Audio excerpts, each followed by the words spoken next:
What up, though? What up, though? Welcome to another edition of I.O.W. Sports. It's your host, Detroit Mail, in the building, running solo once again. Lamar is taking care of some business. Nick should be along shortly. So let's get all the preliminaries out of the way. If you have not subscribed, go down to our YouTube channel and subscribe I.O.W. Sports. So, What up, man? Um, Doing pretty good, man. Pretty good. All right, Nick is here before I said he was, but okay. What up, Matt? Yeah, I'm you had. waiting on a phone call interview. Oh, So okay. if I dip, it came in. That's a good. That's a good thing. That's a good thing. Yeah, Get that money. Get that money. But yeah, if you haven't subscribed to our channel, go over to I.O.W. Sports. We on Facebook. We are on YouTube. We are streaming live to Twitch. And if you haven't subscribed, please hit the subscribe button. Share it with your friends, share it with your cousins, share it with your enemies, share it with everybody. We're trying to build a conglomerate. Also, if you have not, just Cash App will be strolling across in a minute, and you'll see you can get these lovely hats, exclusive hats. Me, Lamar, and Matt have them. We got to send one to Nick to cover up that Jets hat. Um, what am I forgetting, Nick? What am I forgetting? I'm so used to Lamar doing. I'm gonna have to write me a script. Patreon. Oh yeah, the Patreon, I.O.W. Network Patreon. Also, I know I mentioned the last show. I am going to do a YouTube page to put everything all in one. So you'll be able to do either see them individually or just go to one page and see everything. So we're trying to build a network of everything. I think I got everything out the way. If I forget something, I'll bring it up as we go. All right, let's get into it. There's a lot to talk about. I was gonna start off That's with it. some. It's always a lot, man. Sports is always going on. You know, you had the NHL Eastern Conference game one yesterday with the Rangers and the Lightning, which I was shocked by because the Rangers actually won that game 6-2. I think Tampa Bay was just a little rusty because Sasherskin, the Rangers goalie is a great goalie, man. I mean, he was shutting out the Hurricanes a couple of times, but I think the Hurricanes is a better overall team. They just couldn't win away from home. So they come against the Lightning. Lightning, swept their series. I think it was to the Maple Leafs. I forget who they played. But anyway, they swept their series. They've been sitting at home waiting for the end of the Rangers and Hurricane game, and it seemed like they was just rusty. They just looked like they were just fatigued, and the Rangers coming off momentum after winning that series. So they beat Tampa Bay 6-2. Man, I was surprised by that. I don't know. You don't watch hockey, do you? I don't, but obviously with living in the market, it's half of your Facebook feed. Yeah. Like when the game when the game is coming up and the game is going on. Uh, I laugh at it because I between Twitter, Facebook, Mhm. you see people going through the roller coaster emotion of a game. Yeah. And I'm the type that when the game is on, I don't want to be on my phone. Like if the phone goes away. Like I don't want to watch a play and then be typing. That's me. Right, right, right. Like for years, like game comes on, I'm out till after the game. But like Yeah, to see like people going through the right, up and down, up and down. yeah, like oh my god, we just scored. Damn it, I couldn't even enjoy that. 2 minutes later, they scored. Well, I just enjoy the game, man. It was a That's just great me. That's the old guy in me, I guess. it was a great game, man. At first, Not that I've ever had an old guy in me. hey, I was gonna let it slide. I was letting it slide. I I was know, letting I it know you slide. did, but I caught it. I had to say that shit before I was you did. like, that was too easy. Contrary to the young guy inside. Yeah, but like with the game itself, though, man, it looked like it was gonna be a close game because the Rangers scored. I think like soon they dropped the puck, the Rangers scored, and then it took a minute. Then the Lightning scored. Then the Rangers scored. And the Lightning scored. I said, it's gonna be a close game. I think it was a third period, and all of a sudden it just looked like Rangers just boom, boom, boom, boom, and scored four unanswered goals, and it was like, yep, that's a wrap. So I'm looking forward to game two and see what Tampa Bay do because I don't have a dog in the fight. I love to see Tampa Bay 3-peat. I don't think no team done it in hockey. Shout out to Michael Vick with dog in the fight. What up, though, Rich? What's up, Rich? Hey, Matt. I didn't even see you say hello earlier. What's up, man? I gotta put up the Go Lions. Fella Michigander right there. But yeah, man, you know, so I like to see what Tampa Bay does, how they respond, you know. But anyway, that's enough about hockey because since you don't watch it, we ain't gonna get too much into it. Yankees about to I think they won by a grand slam, right? Wasn't it 6-2? Wasn't the Rangers 6-2? They just was it open-handed goals? Yeah. Open net goals at the end. I didn't see the last few minutes of it. Okay. I just kind of saw the highlights, but I saw like the first 2 periods. So the last 4 goals, I'm not sure how they scored, but I was when I went to sleep and woke up and I saw a 6-2, I was like, good Lord. Because I thought it was gonna be like a close game. I really thought it was gonna be a close game. So I was like, I just checked it. And I check it out on YouTube when I wake up. And I look at Bleacher Report, it was 6-2. I was like, good Lord. But you know, I hope it blew up quick. Yeah, it did. It did, man. But like I said, man, I don't think any other hockey team won 3 in a row that I know of, that I can remember in the era that I've been alive. I don't think any hockey team won 3 in a row. No football team won 3 in a row either, right? Back to backs, but no 3-peats. No. Is it? No one's ever done a 3-peat. And basketball has though. Didn't the Bulls do 3? Yeah, Bulls did it 3. Bulls did it twice. Yeah. Then Lakers did it once too, right? Celtics did it multiple times. Celtics don't count. Yeah, Lakers did it. I think that's it. After that, I don't know any other sport that has a 3-peat in it. So I'd like to see the Tampa Bay Lightning get 3 in a row. Oh yeah, they won the last 2. I don't even know. They won the last 2. They won the last 2. So they win this year. That'd be a 3-peat. I love to see it, man. You know, that'll be a hockey dynasty right there. Yeah. Matt said Yankees about to hand Tiny another loss. Yeah, they've been giving Tiny run for his money, man. I haven't watched the games, but I've been watching the highlights. I was like, Yankees look good this year, man. They look really good. They look really good. Pitching is insane. The pitching, everyone bitched all offseason. We're not getting a big name pitcher. Right. We're not getting a big name pitcher. Oh, I'm sorry. We have the best pitching staff in baseball over 2 months in. So all the fan drama. And Cortez just went 7 innings with no runs, and he's got a 1.5 ERA as a starter. Yeah. And he gave up no runs in 7 innings. Like, this dude is going to be starting the All-Star game if he keeps this up. Like, he just hits, and he throws junk. Like, he's not overpowering people. It's awesome. Like, I see the highlights, and I'm like, yo, this is fucking fantastic. I love this shit. Like, man. I love a guy. Anyone can throw hard nowadays, right? But that's what's throwing everybody off is the guy who doesn't throw hard. It used to be the hard thrower was the change of pace. Mm-hmm. Now the guy who throws junk is the change of pace.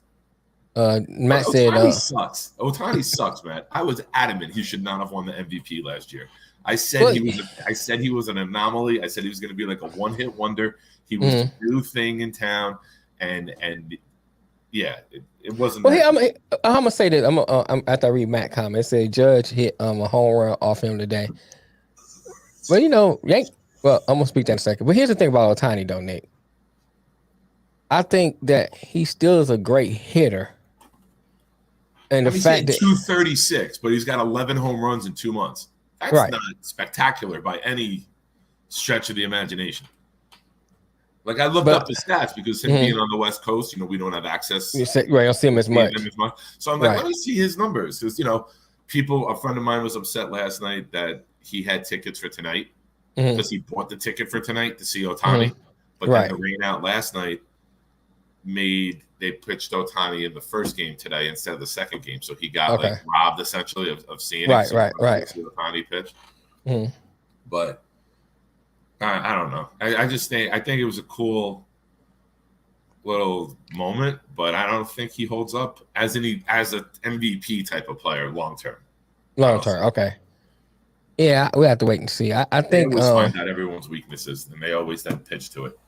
It says first batter of the game for the Yankees. Matt Carpenter had an 11 pitch at bat. Um, with 11 pitch going into the second deck. Oh wow. Nice. That was a good pickup for them, man. He Yeah, it hit one the other was. day too, right? I believe so. I had to check my It's Bleacher the power of Report. the mustache, man. That stash, baby. Oh Christ! And now the game is delayed. Oh, it's raining or something? Yeah, it was bad here last night, man. Oh, really? Oh, it was real bad here last night. Man, last couple of days I've been out of it, bro. So I've been And catching everything. lightning must have hit right next door. Mm-hmm. I thought the pizza place next door blew up. That's how Jesus. loud it hit. Like I jumped off the fucking couch. I'm like looking out the window, expecting to see like a mushroom fireball. Like I Jeez. literally everything in the place shook, including me. So what do you think? You think the Yankees hold on this year? Pitching wins, man. As long as the pitching stays healthy. The old baseball adage, right? You're only as good as next day's starter. And the Yeah. Yankees are putting up good starter after good starter. There's no guy you got to worry about. There's no guy that you're going to have to bring in. I mean, it'll happen, but it's not a guy on the regular that you're going to have to relieve in the second or third inning. You're getting quality starts after quality starts. I personally like to see more contact hitting than home run hitting. Like I love when I see the Yankees scored 5 runs and it was all manufactured. There's no home runs. Like today it was 4 home runs. So the days you're not hitting home runs, how are you going to score? But you know, and that's I think that was their problem. Well, plus injury last year. You know, a lot of injuries and in pitching. Yeah, but they got a couple injuries now. Stanton's out for a little bit. Chapman's out. Yeah, but if you got strong pitching, you can withstand that for a minute. Yeah. Play small ball, and it's when the injuries get too much and it becomes overwhelming, and now you got minor league guys playing. Like when you got to me, it's the same thing with in basketball. When you live by the 3, you die by the 3. You got a lot of hitters that's all they doing is home run and die. Yeah. It's like, yeah, you may win a few games big, but then those games you need to get like small ball, you hit. So if you got great pitching, I think you're good. That's why I like about the Yankees how they built now. I just hope they stay healthy enough because God knows my Tigers ain't gonna do nothing for a minute. So I got to stick to my second team. But what do you think about the White Sox? I think Tim Anderson is a dramatic bitch. Why were you talking about that? That's the only White Sox story I've heard the whole year. I haven't done a lot of research on it to really speak a lot on it. Okay. Because I've seen like the first initial story. And I gave my reaction to that. But I have heard like whispers. Now you hear stuff, but I haven't really like looked at it.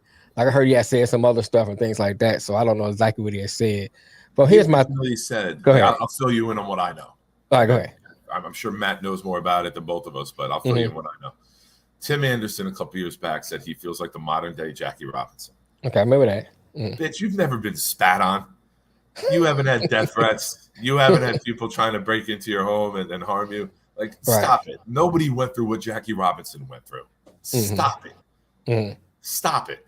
Like that's stupid to begin with. Because number one, you're disrespecting Jackie. Just because you're the same color don't mean you went through the same shit. Learn your history before you talk about that. Okay. And then Donaldson, who previously called him Jackie, there was a play in a game where Donaldson, they went to throw back the third. Right. Dropped down, blocked it with his leg. His leg kind of hit Anderson. Some words were exchanged. Anderson pushed him off. Benches cleared. Bullpens jog out. No punches were thrown.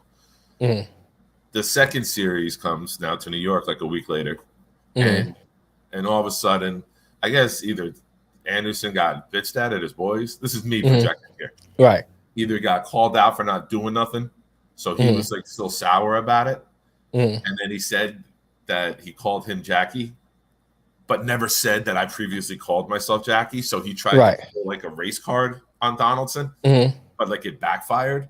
Right. Because everyone's like, wait a minute, you called yourself Jackie. Now, people who didn't know the backstory on both teams were speaking out because I never heard about that either, but he did say it. They dug it up, Right. and yeah, I don't know, man. Well, here's Can't pull a race card. Don't pull a race card. Well, here's my thing about that, Nick, and I said this part before. I don't think, and I'm only guessing too. I wasn't there when I first heard him say compare himself to Jackie. Let me start with that part first. I didn't see it as him talking about the adversity that Jackie went through, because there's no way he could. To me, there's no way he could have meant that. So when I saw it, I thought he meant far as the play on the field, how Jackie was little, how Jackie Robinson played on the field. I thought he's comparing himself that way. I didn't until you said it. It really didn't dawn on my. That part didn't click in my mind, because I saw it from a different way. I thought he must be comparing himself to the way Jackie played, because to me, there's no way he can talk about the adversity Jackie went through, because there's nowhere near compared to that, because the league is different. It may be still some racist overtones going on that we don't always see, but it's nowhere near what Jackie went through, where you couldn't even go to certain cities, you couldn't undress in certain locker rooms, spit on, all that stuff. There's no way he had went through nothing like that. So that my mind didn't even go there. You know what I'm saying? Okay. Until you had brought it up, I never really put those two together. The other part is, from what I seen, it wasn't until LaRusso said it was racist, I think, that it kind of went that way. He kind of said, like, I didn't like what he said. I don't get down with him like that. And I'm paraphrasing, of course. Yeah. This and that. And I was like, well, if you called yourself Jackie, how can you not expect him not to say it? You know what I'm saying? And I didn't see it as I seen it more as him antagonizing him, not him saying it as a racial epithet.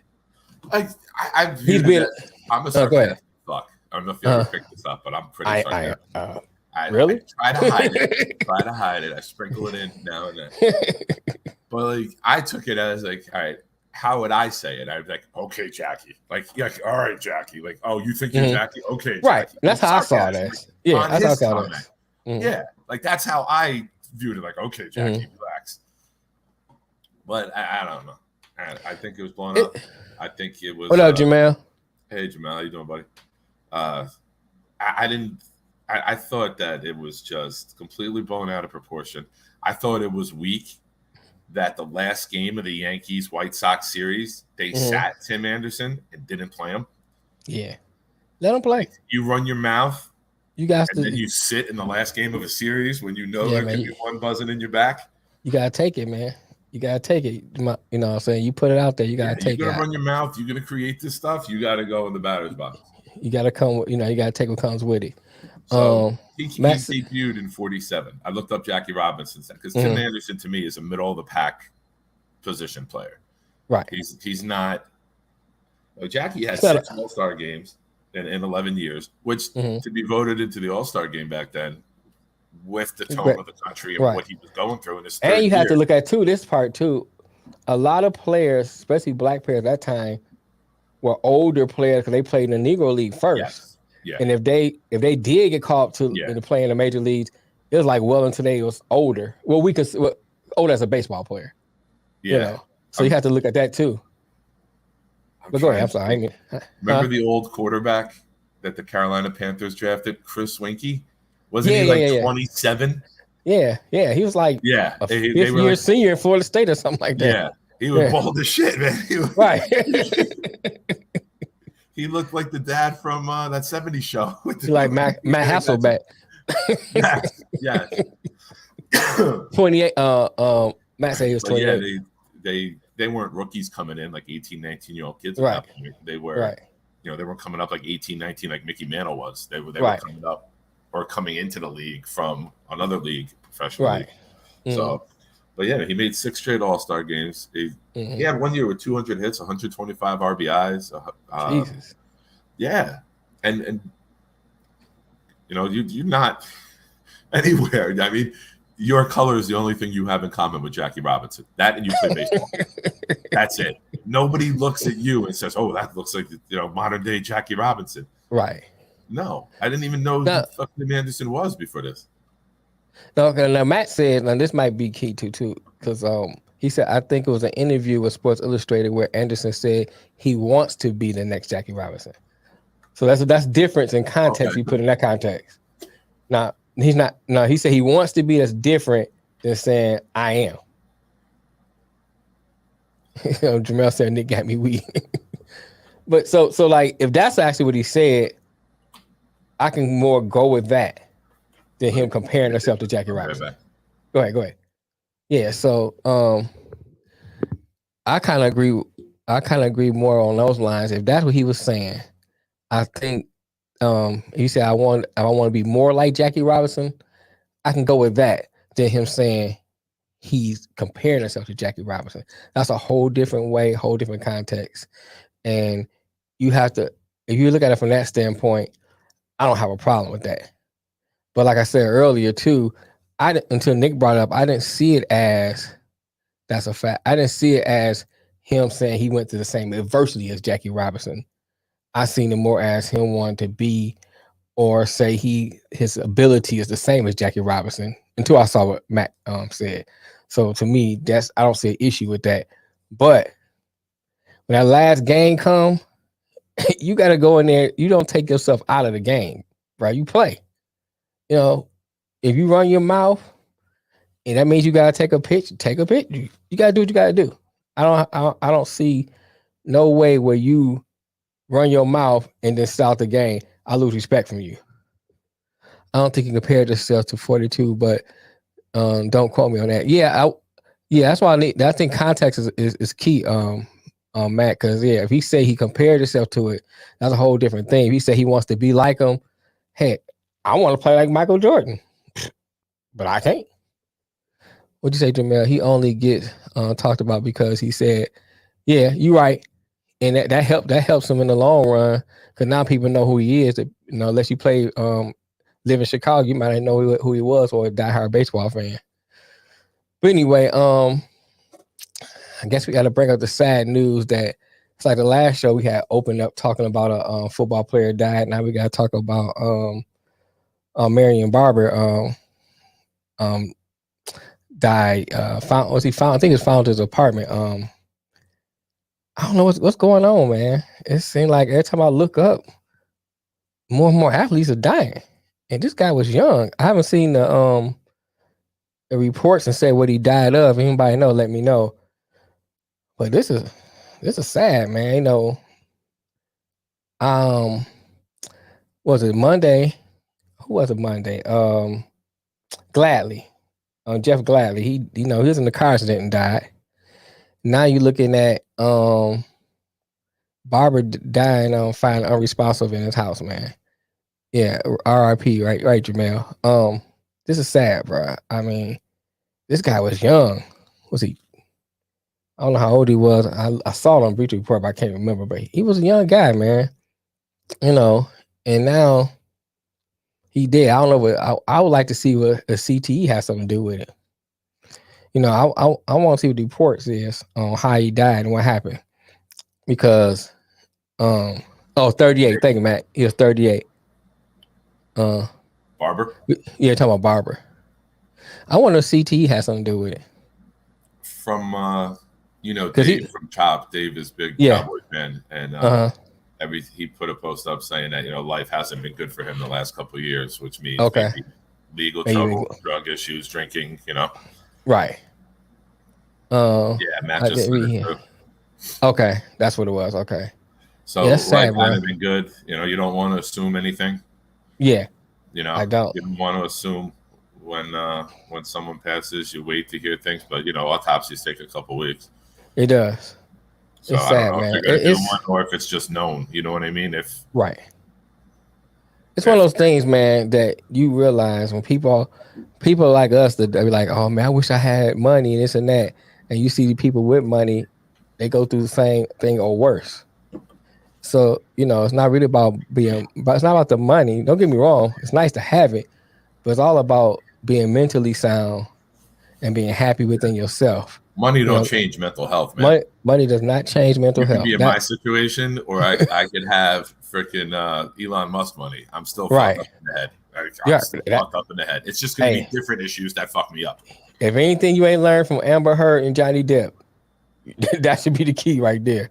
And never share a bed with a woman. Right. They got money and she's still shitting in the bed. You know what I'm saying? So literally shit the bed. Right. So, you know, it's like money don't change nothing, man. And I'm not trying to make light of his situation, you know, but I'm just saying that it's sad, and it ought to be an eye opener to people who, you know, oh man, if I had money, money don't change nothing. You know, me and Lamar always talk about it. Get your mind right. You know, do what you got to do to be mentally sound. So if you do happen across some money, you know what I'm saying, you can enjoy it. Because if you're not mentally sound, no matter how much money you get, no matter how much women you have or men, however you get down, you know what I'm saying, you're not gonna be happy unless you mentally stable. Period. Yeah. That's, you know what I'm saying? That's the only thing I would say about that situation. I got a question for you, Nick. So you see that the Buccaneers might be getting rid of the Dominican Sue. I think they are, right? He's a free agent. Yeah, I mean, I don't think they're gonna keep him because they just signed. They just brought Akeem Hicks. Yeah, right. That's Hicks what it was. Hicks, right, with an H. Was it Knicks or Hicks? I seen it, but I can't remember. I always get those two confused, and I don't know why. Yeah. Well, anyway, they brought in somebody to replace him. Put it that way. Is he a Hall of Famer?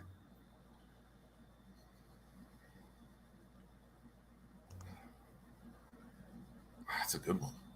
Because look at it like this. If you look at Super Bowl, right? Huh? If you look at his Akeem Hicks, right? Akeem Hicks. All right. Okay, it is Hicks. He's got the Super Bowl. Got the Super Bowl. He was the best at his position. Yep. For several years. Mm-hmm. I think he's kind of redeemed himself. He's not that kick in the groin player that he was early on. Right. I just read that he hasn't missed a game in 10 years. Only game he missed is when he got suspended. Yeah, like 70. He got 70 sacks, which is a massive number for an interior lineman. Right. That's a massive number. 70 is massive. Like we're spoiled by Aaron Donald now, but before Aaron Donald, it was Sue. I remember they did a sports science thing. Mm-hmm. ESPN used to do back when I used to watch ESPN. Mm-hmm. They did sports science on the power and the impact of Jamel hitting somebody. Mm-hmm. And what it was equivalent of. Like they lined him up and let him hit like a dummy, like that had and everything in it. Mm-hmm. And I think yes, but not immediately. Like it's not a no-brainer. Not a first ballot. First ballot. No, not by any means. If he hit 100, probably. You know. And you're right. We spoiled by Aaron Donald. Interior. Yeah. LT was outside.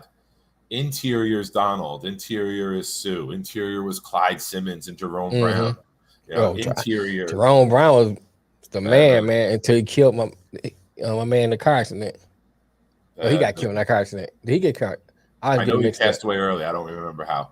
Was he the one that got killed? I remember him and somebody else was riding in the car, and one of them got killed. I can't remember if it was Jerome Brown or the person. He came out of Miami. But that's why I used to be a Miami Hurricane fan. But anyway, if you look at Sue, he 3-time first team. I mean, I think I lean more what you said though. Maybe not first ballot, but he should get in. Say fuck you, Nick. Jerome Brown was a fuck you, man. You weren't listening. I said we've been spoiled on the interior as of late with Donald. That's what I thought. Yeah, okay. He was the one inside and outside. No, that's like comparing guards and centers in basketball. It's tough to do because you're asked to do different things. Right. Right. I remember Jerome Brown because like I watched. That's when I used to be. Like was he an active player or did he retire when he passed? He's an active player when he passed. I believe. Was he?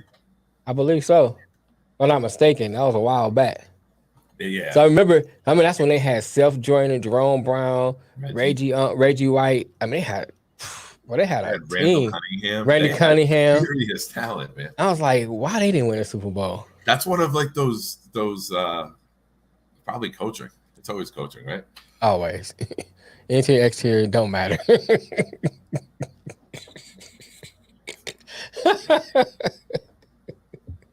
Okay, Matt. Okay. I don't know if it's sarcasm. I don't know how to read that one. Just say okay and move on. But yeah, man. I Keep mean, comparing the job positions. What Sue did and now what Donald does. I mean, you're looking. now okay, I now would have to say yes, but I think it depends on who else is in that class. Like okay. if it's a down year for talent, Mm-hmm. I think he gets in. Okay. But who else retired this year that's Hall of Fame worthy? I mean, Brady would have been the Brady would headliner. have been. Yeah, Brady would have been. He'd have been. He gonna be a first ballot regardless. Oh Just because yeah. he's Brady. Just because he's Brady. You know. Just for his golf skills alone. Oh yeah, we gotta talk about that. I watched that whole thing yesterday, You man. watched it? You gotta tell me about it. I watched Got, the whole thing, man. all right, go And I ahead. love that the go ahead. We'll finish this and we'll definitely get Okay. into it. All right. I don't think. Oh yeah, Leonard Marshall. But I was gonna say too. Now, which team can pick up Sue and should pick up Sue? 'Cause I know a lot of. I'm gonna say this part. I follow a lot of Lions shows. They be like, we should go back and get Sue. I don't think they should. I just don't think. I think the chemistry that they have now and what they're building, they should not get Sue. I saw somebody say Detroit, but no, I don't think so. I like what they building there, and I think like right now they don't need right now or ready for a veteran talent. That's just my opinion. I think they should keep building that chemistry that they have. Next year, get some more young rookies in there. Then once they get a nice nucleus, then you add the veteran talent in there to perpetuate to the next level. That's just what I think. What do you think, Nick? Matt said the Chiefs. I think that he'll end up in the AFC West. I think the best place for him, I like him. I like him in Kansas City. you put him on that Chargers D line with Mack and Bosa. If I'm Wow. the Chargers right now, I'm calling him up and be like, yo, you're the last piece to the ring. We got the O line, we got the edge rushers. They need to Yeah, keep you Matt. when you down attitude. Like Cole said, bite them on. Yeah, right. I mean, I don't get me wrong. I agree with that in a way, but like I said, I But think it comes to a chemistry. point where you're ring hunting right now. Like Yeah, you yeah, got yeah, yeah, one, you're gonna wait for the contender to call you. And it's nothing against Detroit, but I'm a Jet fan. So is that the guy who commented earlier? yeah, yeah, yeah, Just see Facebook user now. yeah, yeah. Uh, That might be sincere. Lions. Oh yeah, what's up, sincere? The last time it was sincere. I'm assuming. I'm not sure. I'm gonna check right now. Give me 1 second. Petway, Richard Petway. Oh, that's Rich. Oh, okay. So I don't think you're getting a player at the end of the career knowing it'll be a 1 year deal going to Detroit or the Jets at this Right. point. You're going to get younger, hungry guys who want to help build it. Mm-hmm. I think you're looking at contenders only, and Yeah. my pick is the Chargers to win the AFC. I this like. year. I like Charge. I like Matt said. I like him at the Chiefs. I think the Chiefs would be a Imagine that nice. D line: Bosa, Sue, and Mack. If you're going to That's go win that ridiculous. division, if you want to win the Super Bowl, you got to go win that division. Right. Right. I don't think any of those teams are blocking those guys consistently. Matt said Packers Vikings. Yeah, but I don't see them. I don't see Sue on the Packers moving them the needle much. I think Chiefs, Chargers, hell, even Vegas. I think the one of those teams perpetuates that defense further, and maybe now you look at them as Super Bowl contenders. Why not go back to the Rams? Oh yeah, on the Rams. Why not go back to the Rams, right? The Rams have found a way to get everybody in there. Right. The Rams would be nice. They were there a couple years ago. The Rams would be nice for them There too. for a year or two. Yeah, yeah, yeah. Cincy. Now Cincy would be nice. I like them in Cincy. That'd be nice in Cincy. But speaking of that, so now it kind of made me remind me of you see the with Cleveland, another person came out allegations against Deshaun Watson. No. Yes, another. In Cleveland? I don't know if it was in Cleveland. It just said another female came out. This makes 23. So now the NFL is running their investigation. I think now with this next one coming up, they're gonna for sure suspend him. If there wasn't no doubts before, Jets they're are gonna gonna for win sure. week 2, baby. Jets are gonna win week 2. That's a good. He gonna for sure get suspended. Why do you think they haven't moved Baker yet? Yeah, they know something's coming. Oh, Jamel says They're gonna another have to Texas go back woman. to Baker and be like, "You've been our guy the whole time, man." That's I don't know, man, because it's one of those delicate situations because you don't as a guy, you know, I don't want to seem like I'm victim shaming and all that stuff, but at the same time, it's like if the grand jury couldn't find enough evidence that they move forward, it should say a lot. To me, that says a lot. All you got is civil suit now, so now it's like, okay, I'm gonna add on so I can get this money. So it looked like to me. I mean, like I said, I don't know for sure because I don't know the ins and outs what's going on, but it just seemed like to me, it's like, all right, the grand jury said we don't have enough to convict or go forward with a case. And now it's moving to civil suit. And I think you set out a year, that's your suspension. Just let the man play. That's just me. It's Baker in a wig. I saw that meme, Baker in a wig. I saw that one. My man beat the Chargers and they still coming at him. That's crazy. That's what I'm saying, Mel. I think it's crazy that he beat the Chargers and they still coming at him. Still coming at him, man. It sound like a money grab. That's just me, bro. It sound like a money grab. Because if there's a lot of evidence there, I mean, like I said, it's a delicate because he could be good at hiding evidence too. He could be good at hiding stuff. If it's a he say she say, that doesn't mean it didn't happen. It just means that and he's it's not not enough. good at hiding anything because it was, oh look, here's my dick. He's not good at hiding anything. Well, if it goes down to his word against her word, then it's really hard to really prove that, and maybe that's why they didn't go forward. Doesn't mean it didn't happen. But at the same time, it's like, bruh, if it was me, I would have paid him when it first started and moved on. So we didn't went this far. Then you have to worry about suspension. You have to worry about none of that stuff. Yeah. Yeah, I saw. That's right. She watched the real. So the lady had the 23rd lady. She watched the Real Sports on HBO about Watson, and that's when she decided to come forward. No, she saw the duffel bag of money he just got from the Browns. It's my opportunity, right? Saw that money he got done. Hey man, look, got that money. It's like was it 230 guaranteed? I don't know, bro. It's one of them things. But anyway, go ahead and talk about the hockey. I mean, golf with Brady now. So yesterday they did. Capital One does these the match.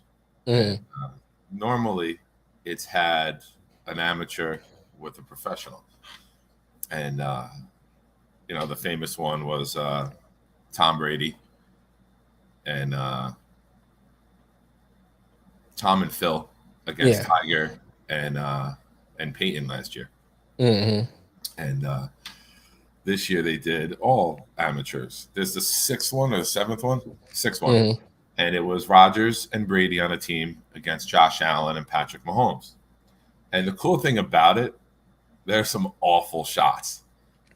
like as a golfer, I can appreciate watching somebody hit an awful shot. And I'm like, oh man, that's where I put it sometimes. So it was fun from that aspect. The way they set it up was good. Like if you wanted a mulligan, you had to hit like a Jake from State Farm was there holding like a 5-6 foot head of Charles Barkley, and you had to throw the football from like 15 yards and hit the head to get the mulligan. You're only allowed. Oh wow! They played 12 holes. If your ball was not playable, you could hit from your partner's ball. Oh really? Okay. Yeah. They made some amateur rulings. But yeah, I mean, it was entertaining. I love watching golf. I've said get rid of the NFL Pro Bowl and have a charity golf tournament and have everybody mic'd up and have it and produce it and air that for 3-4 hours on a Sunday instead of the Pro Bowl. You know what I mean? It'll be more entertaining. It'll be fun watching amateurs hit a great shot. It'll be funnier watching the bad shots because more golfers relate to the bad shot than the good shot. Mm-hmm. So just get rid of the Pro Bowl. Like, this has been my push. Yeah, I think you're right with that. I agree with that. They do cool shit during the week. They do the 7-on-7. They do the flag thing with like Jerry Rice and Favre and other players will come out and play it. Do a wiffle ball game. That'll be nice. Dodgeball. Do all different sports and just put it on the NFL Network throughout the week. Jamel said he didn't know it came on TV. He said he didn't know the Pro Bowl still came on TV. No, but they still talk about it. Just celebrate the guys. Give them a shirt that says you made the Pro Bowl and just go have a fun week where these guys can unwind after the grueling season. I think that's a better idea. Guys who have like little injuries can still participate and be a part of the week instead of just, I'm not going, I'm injured. Make it something they want to go to. Right.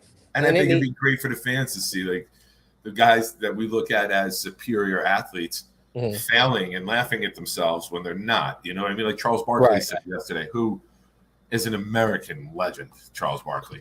I hope Charles Barkley outlives me because I don't want to live in a world without Charles Barkley. But he said, it's okay to be great at one thing. You're not going to be great at everything you do, but if you're great at one thing, that's better than a lot of people. Yeah, that's true. So that is true. You got 4 of the top quarterbacks in the league going against one another. And NFL Field Day. I like that. NFL Field Day. Yo, I like that. Wouldn't you love to watch it? Well, bro, that would be. I like that because playing kickball and stuff like that. Yeah, they play dodgeball. They do all these things anyway, but it's not promoted. It's put on at like 11 a.m. on a Wednesday. Right. Do a thing for charity. Gambling's legal. They can bet. They can bet and send money to charity on top of it. They can shoot dice. You got sponsors on holes. You can make a lot of money for charity, and it would be huge. You'd make millions and millions of dollars for charity. Man, I would love that. That's something I would watch. Like the Pro Bowl is so boring now. I dozed off for like 2 holes yesterday. I know Matt texted me. I dozed off for a little bit. But when I get on the couch, man, anything's possible. I can wake up from 12 hours of sleep. If I lay back down on the couch, I could sleep again in like 3 minutes. The couch is a wrap, bro. That couch get comfortable. What sucks you in? The couch is like a fine woman. Once it gets its grasp on you. That's what I'm talking about. Like Ashley Larry. Right, like. Radio.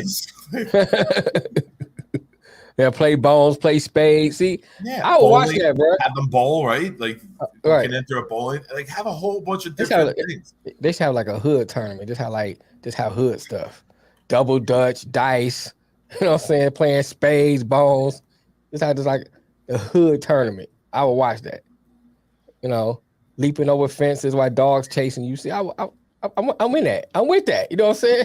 Trying to get the finest white girl. You know what I'm saying? Why you peace, my brother, with a white girl in your arm? See, I like that. You know what I'm saying? I'm watching that. I'm watching it. But yeah, man, I think I agree with you, man. The Pro Bowl now is so boring. Yeah. It's a disrespect to the game, right? When you watch guys play at that elite level. And have an NFL manhunt. Kick the can. Right. Oh, wow. Pick them up, fuck them up. King of the Hill, all that.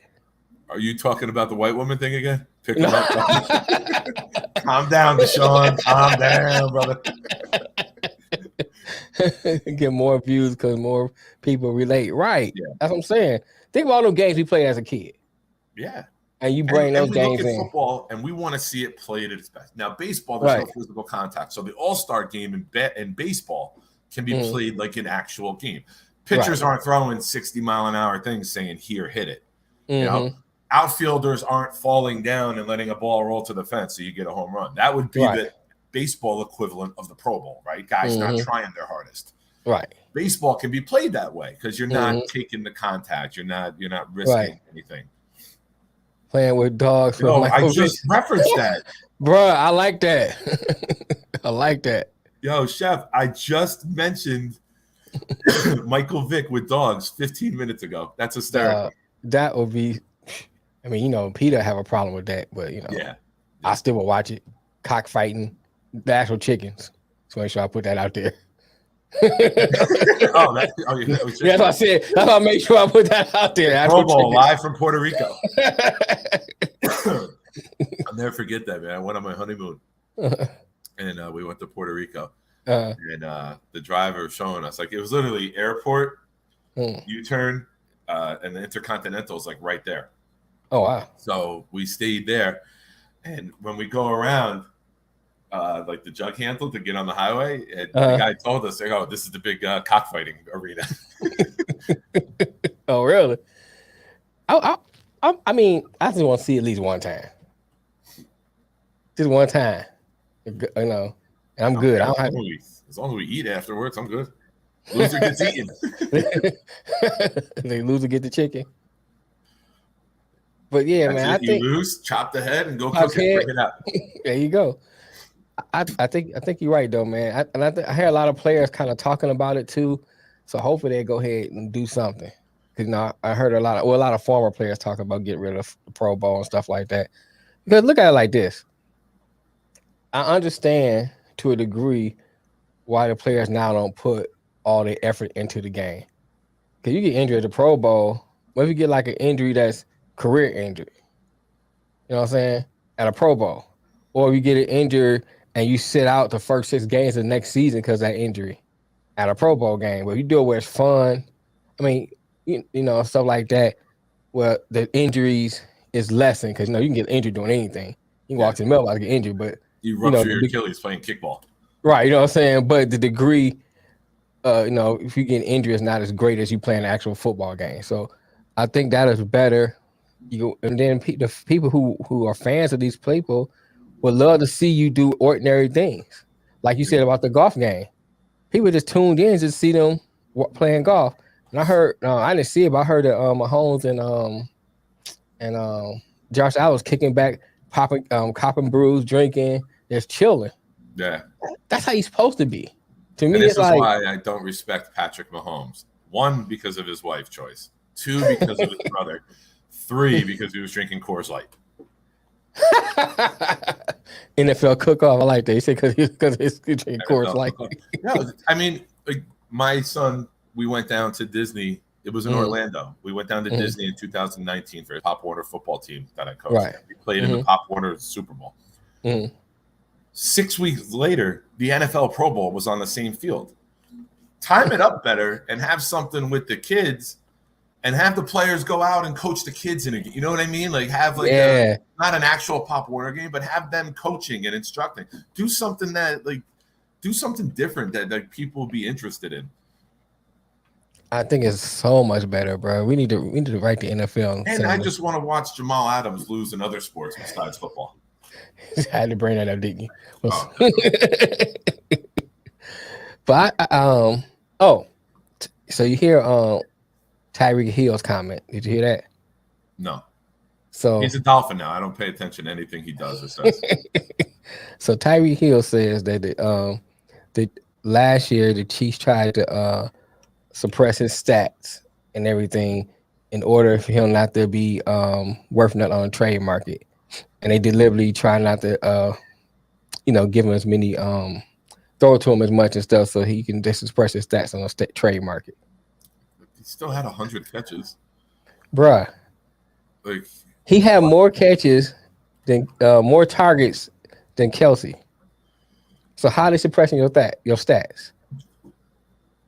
And he got then on the top of that, he said it prior to his podcast. I think he's just trying to get people to watch his podcast. That's all that was about. Yeah. Now you'll get the Kansas City people coming back who maybe wrote you off to hate. Right. I know yardage-wise he didn't have a big year. I know Mark Andrews. We did this one night on the show, I think the late night show, that I did the stats. And Mark Andrews had more yards and more yards per catch than Tyreek Hill has. Who would have thought that a tight end has more yards per catch than Tyreek Hill? But shoot, Kyrie It's Hill gonna had happen. He's not a big physical receiver. His he got numbers are gonna go down because he's gonna right. lose speed. That sounded about right when I saw the stats, man. About That's almost 150. 10. That's 8 a game, 8.5 a game. Yeah, man, he capping, bro. He capping. He just trying to get that podcast sold.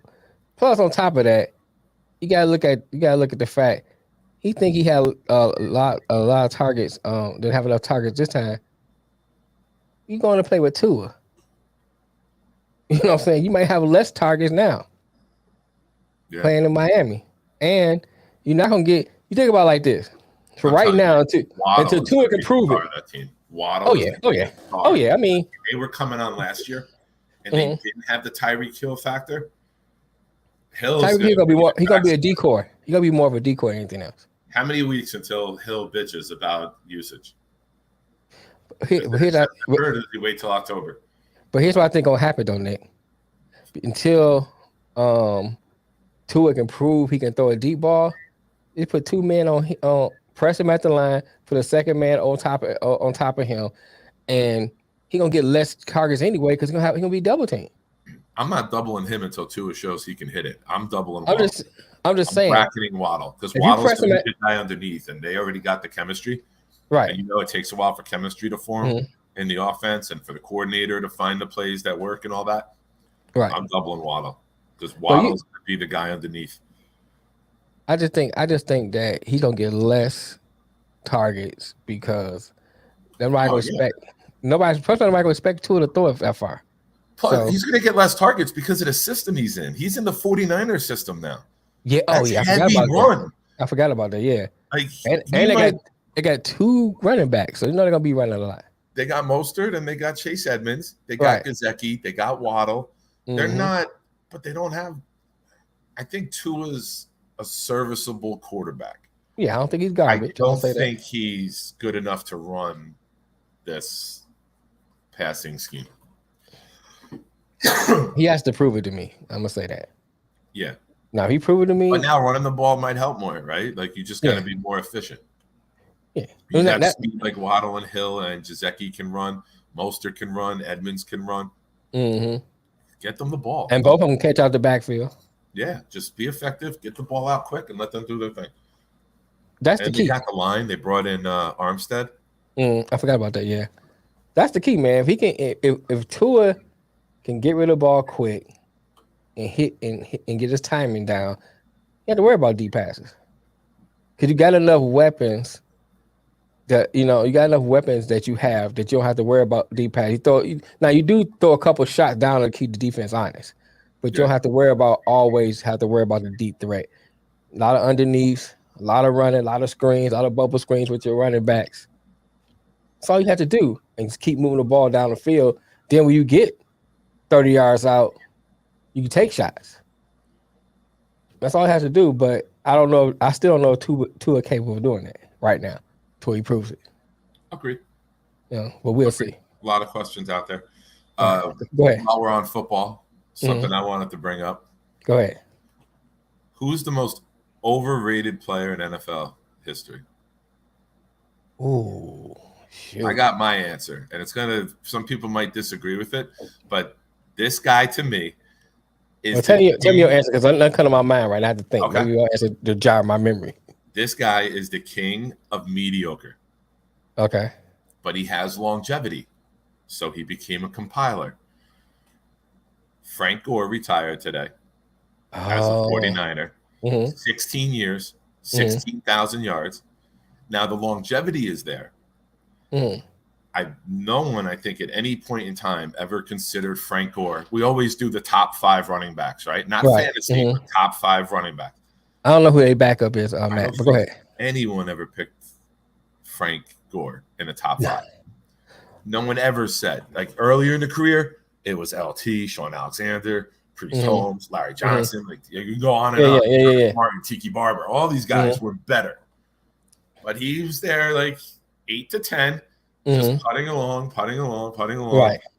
And he has longevity. God bless him. But I hear people talk about him now that he's third all time in rushing yards. I don't consider him a top 50 running back of all time. Now you said 50, bro.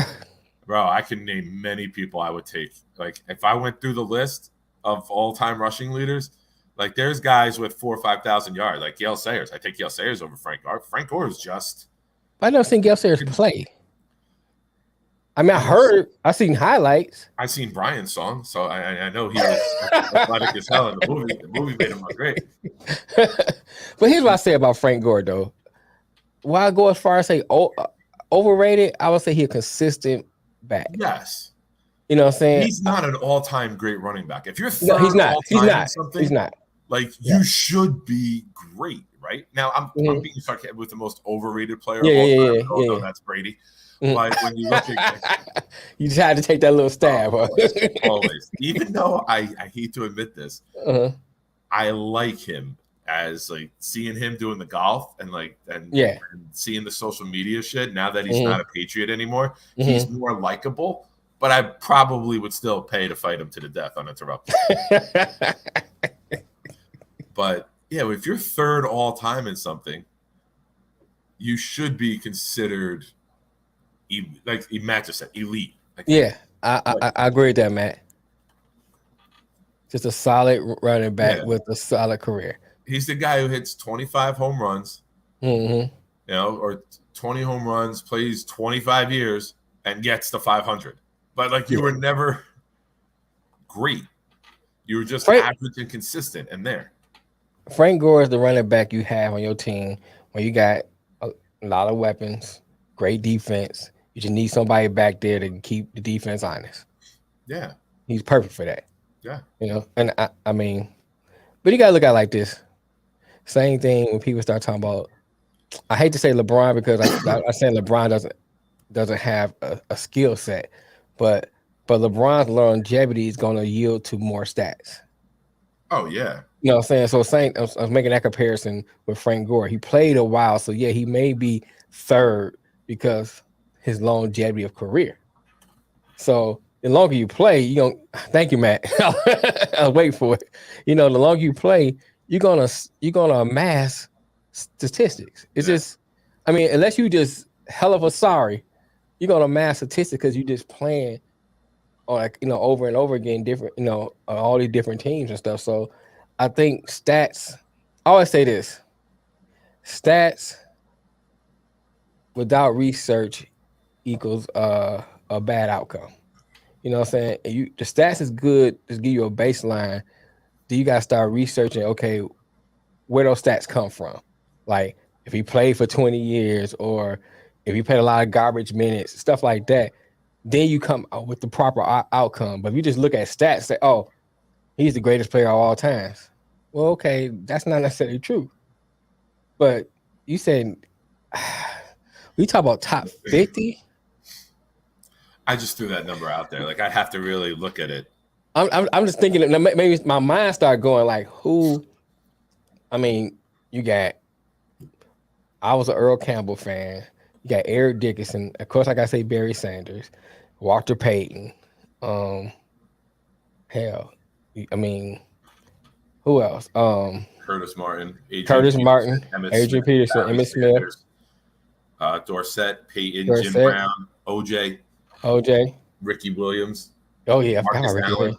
Oh, Edgerrin James, Marshall Faulk, Jerome Bettis, Corey Dillon, Jamal Lewis, Earl Campbell, Thurman Thomas, John Riggins, Marshawn Lynch, Sean Alexander. Right. Like there's a ton. Yeah, you named about 15 players already. A ton. Ricky Waters. Yeah. Steven Jackson had a better peak. Steven Jackson ends up with 11,000 yards. Like you don't even think of Steven Jackson being in the league that long. At least I don't.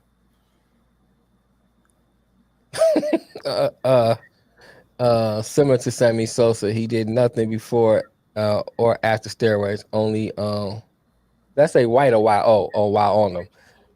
I thought I said white, so he was talking about the fact that he lightened himself up. But Warwick Dunn, I take Warwick Dunn over Frank Gore. I forgot about Warwick Dunn. Yeah, you're right, man. I like that comparison. I forgot about Warwick Dunn. I take Thomas Jones. I take Tiki Barber. I take Eddie George. Tiki Barber after he learned how to secure the ball. Clinton Portis. Yeah. I take Chris Johnson. I take Earl Campbell. I take Amon Green. Now you ain't named Derrick Henry. Yeah, well, I'm going down the list of all-time leading rushers. So Okay.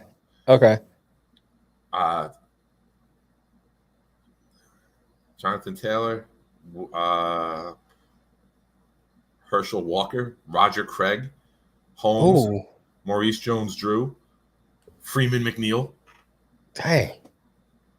I just like Freeman I'm at McNeil. 50 already. I just like Freeman McNeil. There's a couple guys in there I don't know of. Let me see if I can get the next 50. Ricky Watters better run than back.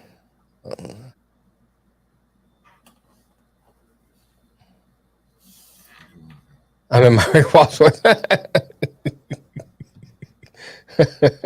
I like that, Matt. There's a lot of guys that I take before Frank Gore. Frank Gore is the turtle that wins the race because he stays slow and steady.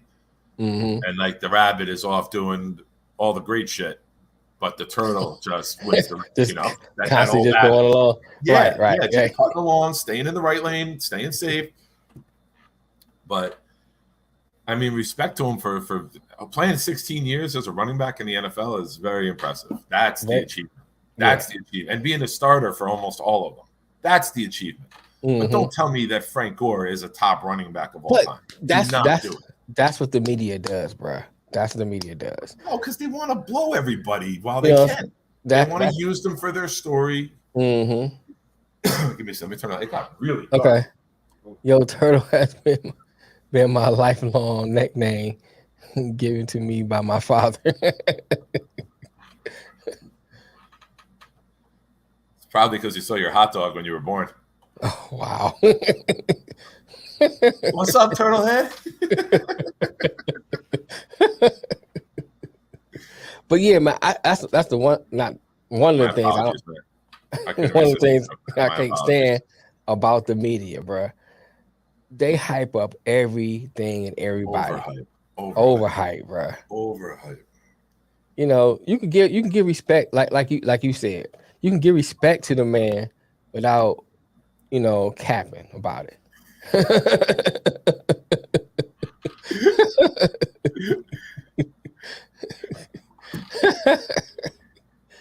Just to win Mac back. Matt, tell me your thoughts on LeBron. That's the one thing I don't understand. Why can't they go on air and just say, hey, you're a consistent player, blah, blah, blah, stats, move on. Hats off to what he did in his career and move on. Oh, he's the greatest of all time. Really? That right there pisses me off sometimes. That's why I stopped watching ESPN and all that stuff. I can't stand it. If it ain't sucking LeBron's dick or something else, I can't stand watching it, bro. It's just crazy. Nice. What's that? I opened up Instagram and one of the high school recruits, who's number 7 in the country for next year, he's played AAU ball with the kid who's going to Carolina this year. And he's like, I talk to him all the time, and they keep telling me how they want me there. So that's his number 1. Oh, wow. That's good, man. That's good. So speaking of, since we on the NFL topic, what do you think the Jets gonna do this year? They got a really, really rough schedule to start the season. Mm-hmm. The main thing that I've been saying about them, be competitive. Be in the games with 5 minutes left. I don't want to see 30-6 games. I don't want to know the game's over at halftime. Like, you can be a much better team and only have 2 or 3 more wins. But you can look at statistically, you can look at how many games you win, how many blowouts. There were a couple really bad blowouts last year. Injuries decimated this team, and this team was not deep enough to sustain injuries. So once a couple guys got injured, there was some really, really ugly games. Mm-hmm. I think with the type of style we're going to play with ball control and the line now, I think could be a top 5 line in the league if everyone's healthy. With Becton coming back and having Tomlinson, Vera Tucker, and the way Fant played, you're looking at two very, very solid sides of the line. And this system is all about the line and the trenches. So we're going to be able to get after the quarterback on defense. With Gardner and Reed now on the corners, I think we're going to have a very, very good cornerback. I think Sauce Gardner, I was very vocal not wanting him. It's not that I didn't want the player. I wanted Thibodeau. Right. So when we took Gardner, I had no reaction. I wasn't excited. I wasn't pissed. I'm like, all right, I'm going to wait and see. And then when we traded up and got Jermaine Johnson, now adding both the edge rusher and the corner, I'm ecstatic over. Because the combination of both, like people were talking about taking Jermaine at 4. To get Jermaine at 26 was crazy, which, pat my own back, I did call that day when we did the trade before the draft. I had the Jets going up to 26 with the Titans to trade up. So I did nail that part of it, which is pretty wild. Right. But yeah, that was the sweet spot, I thought, for Joe Douglas to jump from 35 up to 26. And be competitive, man. Like, be in games. Like, if you lose 20-17 to the Bills instead of 45-15 or 45-20, that's showing me progress. If Buffalo hits a late touchdown to go up and you lose 24-20, that's progress. Like that to me is where this team needs to be. They need to be in games with 5 minutes left, lose one-score games. That would be a massive, massive jump. Like the first 4 games, we play the whole AFC North. We go Baltimore, Cleveland, Cincinnati, Pittsburgh. The first 4 games. Yeah, that's rough. So, that's why I'm rooting for a Watson suspension. But it's a good, you know what? But it's a good litmus test of your team. Absolutely, and that's what I want. There's no easy games in the NFL, right? Right. Like, we saw last year, Jacksonville beat Buffalo. Right. So 9-7 or something like that. Yeah, 9-6. It was all field goals, I think. Yeah, something like that. Yeah. Anything can happen. Any team can beat anybody. That's why you play the games, right? Any given Sunday, that old adage. But when I look at the Jets and I look at the type of team they're going to be and I look at the positions that they added this year, I think 7-8 wins is logical, which is a really good jump. Like that team that you don't want to play down the stretch. I always said that a quarterback needs a year and a half of starts, which used to be 24 games, right? Like give me 16 and then the 8, and then you see what you have. Not everybody comes in immediately and lights it up. Josh Allen's rookie years, we consider Josh Allen a top 3 quarterback in the NFL, some even higher right now, right? Right.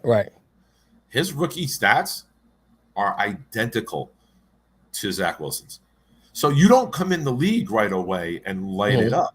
They see what you can do. You trust the GM and the coaching staff to put the right players around you.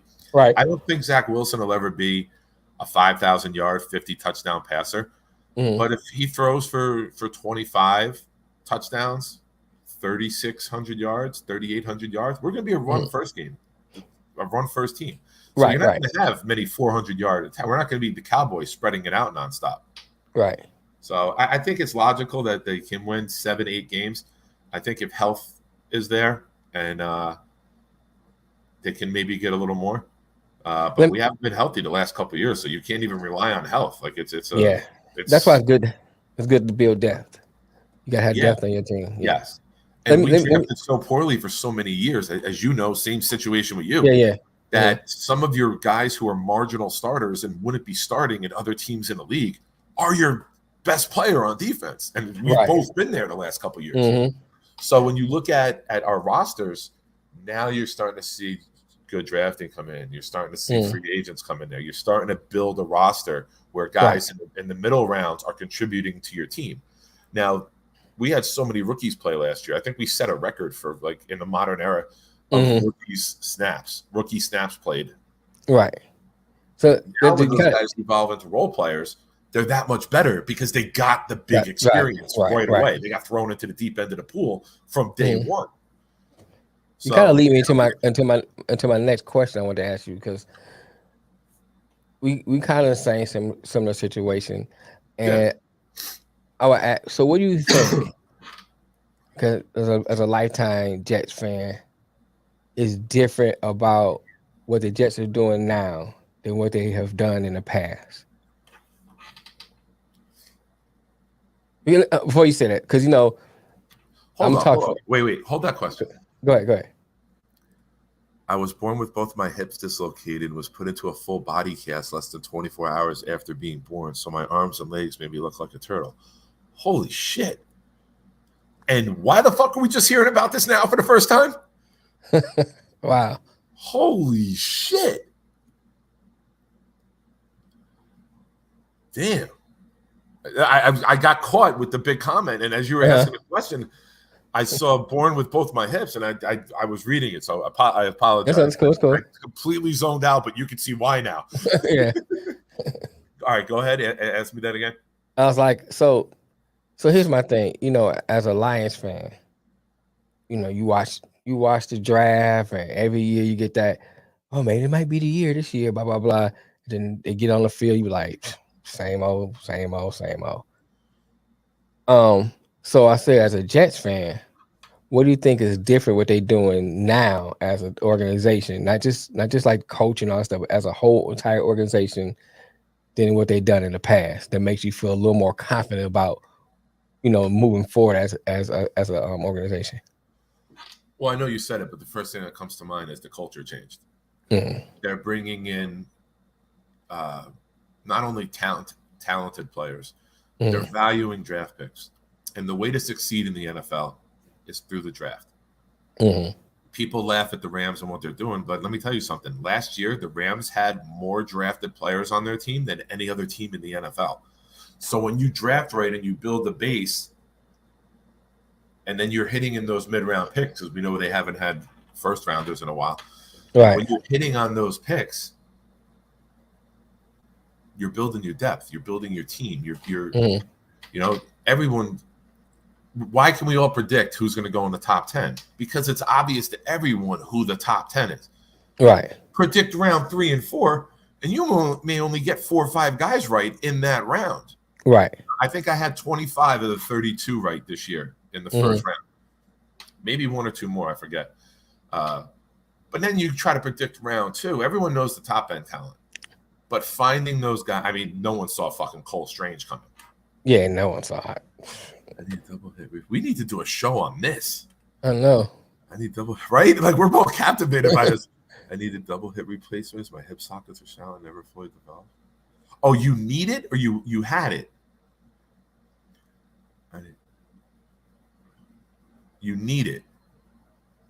Okay, I don't get too personal on here. You need to come on the other show. We get a lot personal on the other show. Okay, I didn't know if you meant I needed. Like, that's why he was in the cast. Oh wow, that's crazy. They say he need. Oh wow. Wow, bro. Sockets are solid, never fully developed. Yeah, I do. Yeah. So when you look at the team last year, the thing that stands out to me is even in the blowout games, there was no helmet throwing. There was no kicking the punting tent. There was no drama. It was everybody knowing, hey, we're building this from the ground up. Right now we're on the ground. Right. We're gonna stick with one another. We're gonna grow. We're gonna bond. We're gonna build this the right way. So when you start with that, you bring it in the right players. Right. You bring it in something that and it gets repeated constantly. But Joe Douglas has a type. You got to love football. You got to have good character. You got to be a guy who just wants to get great at what he does. You can't be playing football. And Salah said this. You can't play football for what it brings you. You play football for what you bring to football. I'll get to that in a second. I'll answer that in a second, Matt. Go ahead. Yeah, we're gonna throw these questions right back at him. So that's huge. And you think about that, right? And it doesn't seem like much, but to put the statement together, it's profound to me. Right. Some people play football for what it brings them, money, fame. Other people play football for what they can bring to football. Right. The teamwork, the camaraderie, the giving of oneself for the betterment of the team. Those are the players they're trying to find. which in my opinion might be why they passed on Thibodeau, because Thibodeau wants to be larger than life. And there's nothing wrong with that. Sauce Gardner. Right. I don't think Sauce Gardner wants to be larger than life. I think Sauce Gardner is just. That's his swag. That's him. That's him. That's just him. And see, here's the thing. Here's the thing I want to say. Pop Warner. He had that shit in an NFL locker room in 7th grade saying, I'm going to be here one day. Like, that's just his makeup. I watched, not to cut you off, but I wanted to bring this up too about Thibodeau. I watched Thibodeau on interviews. And for me, I'm looking at him, I'm saying, he's smart. You know what I'm saying? You listen to him talk, he knows football. Yeah, he's very impressive. He's very impressive. He knows football, but he just has a flamboyant kind of personality. I don't think he's a cancer in the locker room. I don't think he's that type of player. No. I'm not saying you saying that. I'm not saying you saying that, but you kind of hear this. You kind of hear this rhetoric when he's coming out. Well, I don't know if he's going to fit here. Even the Lions, when they was looking at him, a lot of them saying, "Well, I don't know how he's going to fit into Dan Campbell's, kind of scheme and everything." Then you hear other people saying, I think that's just. I'm trying to think how to say it without saying. A lot of us, I'm talking about black folks, what I'm saying, have that. That, and a lot of people don't know how to take it. A lot of people don't know how to take it. Especially you've never been around people like that. Okay. You know what I'm saying? If you're not used to being around people like that, you'll say, "Oh, they arrogant," or they that. That's just they swag. That we say swag. Black folks and Nick from now on. Black folks and Nick. You know what I'm saying? That's what they swag. Yes. Some people are just larger than life, right? Some people just larger than life, but right. And it's not to say that these people are not going to be a great teammate, not going to be a team player. That's just how they are. And once you get to know them, you're like, oh, this guy is nice. This guy is cool. Yeah. He's going to be one of the players. That's why I wanted to hear his interview. When I started listening to him speak, I said, oh, he all right. This guy's going to be good. You watched the interview with him at the Combine? Yeah. When he talks about his pass rushing moves and he watches Von Miller's 100 sack video on YouTube. That's the key right there, though. And that's tries to mimic. If he doesn't have a pass rushing move in his repertoire, he will study it and learn it and add it and put it in. But you know what that's key though, Nick, though? What's key to that? If he was a narcissistic person, he wouldn't give props to Von Miller. He'd just say, oh, it's just me. You know what I'm saying? But the fact he says, hey, I like what he does, I learned from him, that shows a degree of humility. Yeah. So, I pick up a little small thing. I say, okay, I think he's all right. But go ahead. I didn't mean to cut you off, but I just wanted to say that because that was good. Yeah. I have said this. I think he will be the best pass rusher in this class. So I'm not shitting on Thibodeau. I just think that Jermaine Johnson is close enough, and I think that the Jets are trying to trade up to 15 to get Jermaine. Yeah, I love that pick. So they love Jermaine, and I think that if Jermaine Johnson's not there, I do not think Sauce Gardner was the pick at 4. Okay. But the fact that they thought Jermaine would slide a little bit, I don't think they ever predicted Jermaine would get there at 26. I mean, you'd have to be Nick Shine on the I.O.W. podcast who had Jermaine there at 29 to the Packers. But a lot of people had him going top 10. I'm like, I think he's going to slide a little bit. Yeah, I think the way I'm grateful that he did. Like, I love the 3 picks that we got, and even 4 when you add in Breece Hall. Yeah, like, I think Breece Hall. Here's a free money line for everybody. Bet Breece Hall, the running back on the Jets, as the offensive rookie of the year. I think this dude's going to throw up 1,200 yards minimum rushing. He's going to have a couple hundred yards receiving. I think he's going to become a Jonathan Taylor. I think he's going to be year 1. Oh, shit. Year 2, potential top back in the league type of guy. Instantly. Right. Like, I think this guy is identical in every way, shape, and form to Jonathan Taylor. And the most important part, we have just as good of a line as the Colts. So we're going to put that effort into the run. We're going to hand it off 30, 35 times a game. If we're not, we're losing bad. Right. Let me pop out real quick. Let me throw a question to you. Answer the question about the Lions, and I'll be right back. Let me take this. Okay. Yeah, so going to Matt's question and what I asked Nick. With the Lions, I believe I could see seven games. I think 7 games is a good um measuring stick for them. They play a few games that to me that's a toss up. I think they'll sweep Chicago. I don't see outside of Justin Fields, I don't see what Chicago has that the Lions don't match up against them well and be able to beat them. I think they split with Minnesota and the Packers. I think they can beat just about anybody in the NFC East. So I think they can beat Dallas. I think they can beat Washington. I think they can beat the Giants. Um, I think Philly would be a tough game. That's a toss up for me. That's the first game they play, and and I think they play Philly a little later on in the season. I would feel confident they might have a chance to beat them. But I think as the first game, that might be an L for them. You know, they play Buffalo. I think that's a loss. I was waiting for it, man. I was waiting for it. Hey, they don't have Eli Manning anymore. I think we can beat them. So, I think I think there's a lot of eerie similarities to the Jets and the Lions the way they build it. They came in, changed the culture. I think that was a really good move because I thought that I thought that the Ford should have sold the team, when the son was alive and when the father was running the team. They just didn't make good moves. They made poor choices. They wouldn't spend any money to get players. They wouldn't do anything. It was just like, oh, we got this team over here. That was it. So when Sheila took over, she did everything to separate herself from the Ford name. She even dropped the Ford off her name. She just took her married name. It used to be a hyphenated name, and she dropped the Ford off her name. She brought in she tried Patricia and I can't think of the other guy's name. Patricia and God, I can't think of the guy's name. They gone, so I forgot him. But anyway, she tried Patricia and company. See, it didn't work. She didn't do like the Forest normally do. They just let them linger around for a while until they just destroy the team so bad. When a new coach come in, they have nothing, no nucleus to work with. She gave him a few years, got rid of him, brought in Quinn. Um, oh yeah, all those wide receivers they drafted too. Right, right, Matt. Every year, like especially when Matt Millen was there, all they would just pick receiver after receiver, receiver after receiver. It was just like, come on, man.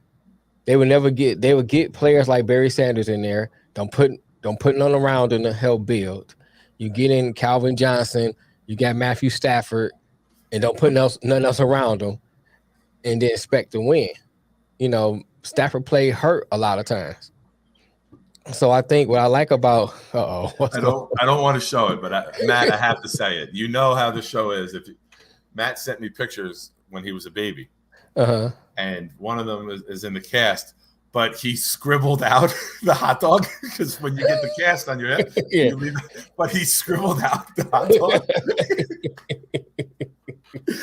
And just like I'm like, what the fuck is this? Like I looked at the text and then I see it, and then I see that like the black scribble on it just block it out. Man, that's funny as fuck. Oh shit. But yeah, so I'm like what Nick said, I like the culture change first. Yeah. I think that right there does more than people even realize. Because if you have a mindset of losing, that just carries on to the field, that carries on, it just becomes like a cancer and just eats up your organization.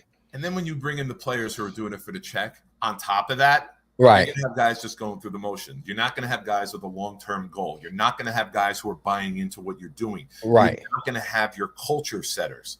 I agree.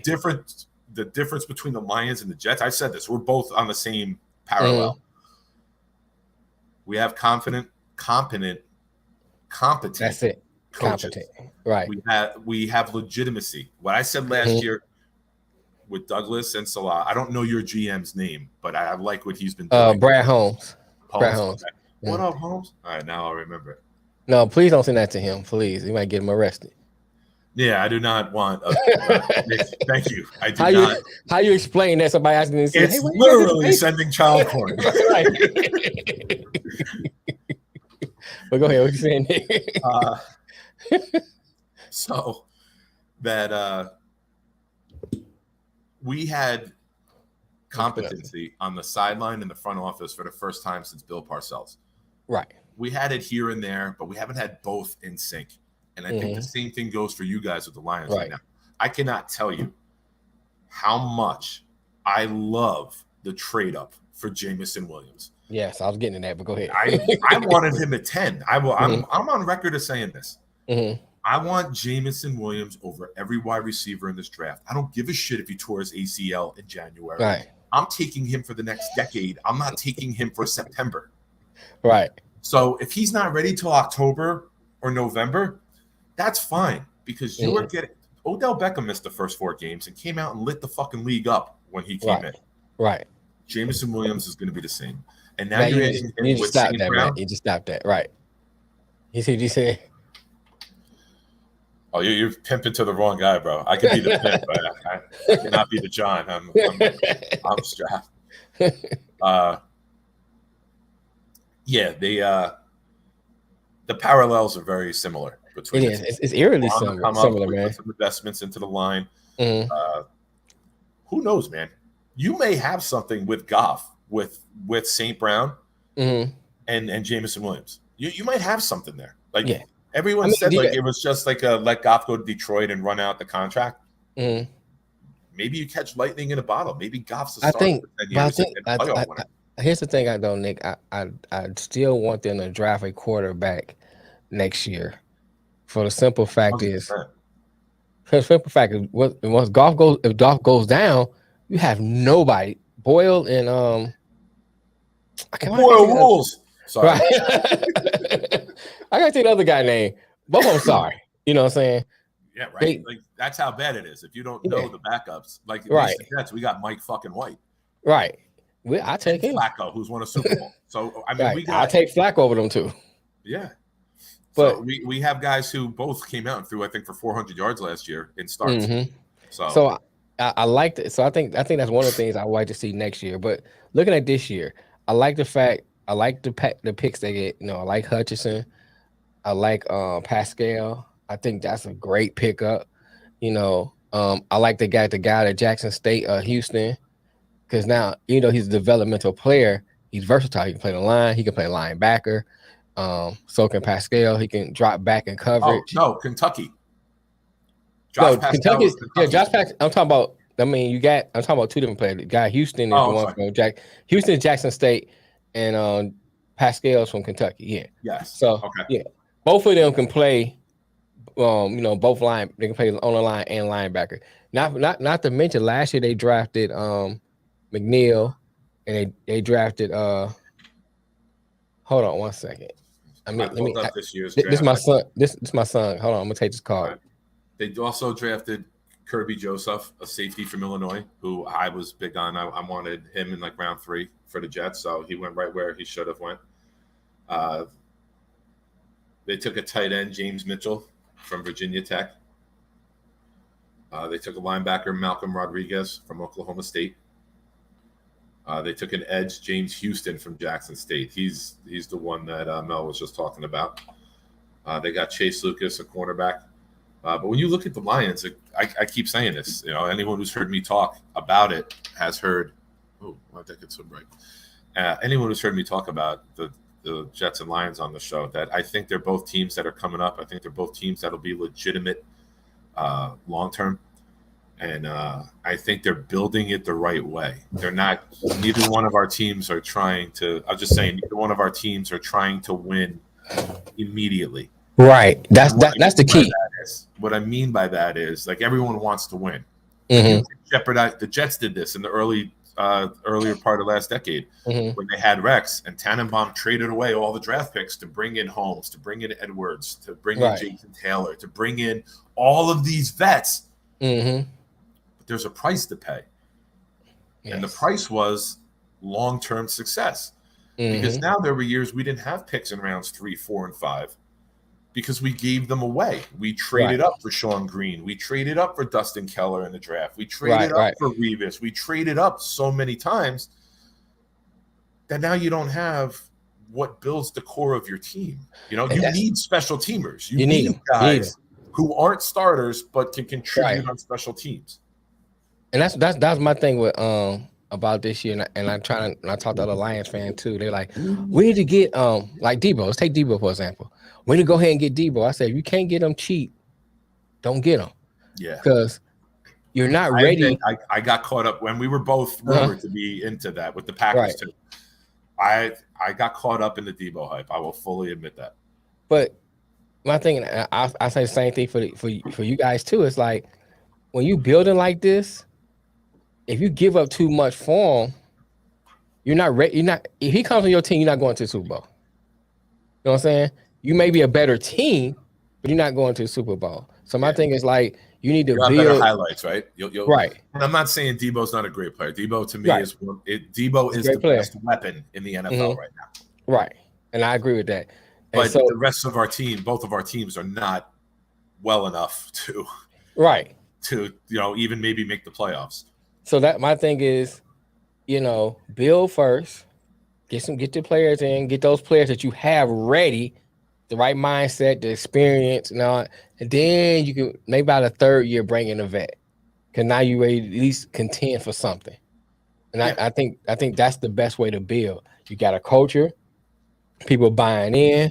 I mean, now you're hearing people say now mind coming to play for Detroit. You'll hear people say now mind come playing for the Jets because you got a culture there, and people like that culture, and people come in, they buy into the culture. Detroit could definitely be a surprise team because you guys competed in every game last year, right? Without a lot of talent, right? Like, I know you guys had a top pick, but you were last year what I want to be. Compete in every game. Compete in every game. Don't get blown out. Take Aaron Rodgers down to a field goal at the end. Right. Tie Pittsburgh. Right? Like you guys were in a lot of games. Right. And I think now that you add 2 top 12 picks, and in my opinion, 2 of the top 5 players in the draft, because Jameson Williams healthy, I think we take him at 4. That's speed, man. 4. No that's brainer. Speed by itself, bro. Yes. I think he is going to set the league on fire from day one. I think here's the thing I think about the offense too. If Swift stays healthy, because Swift's a shifty back, he catches out the backfield. You got Jamal Williams, you got Reynolds.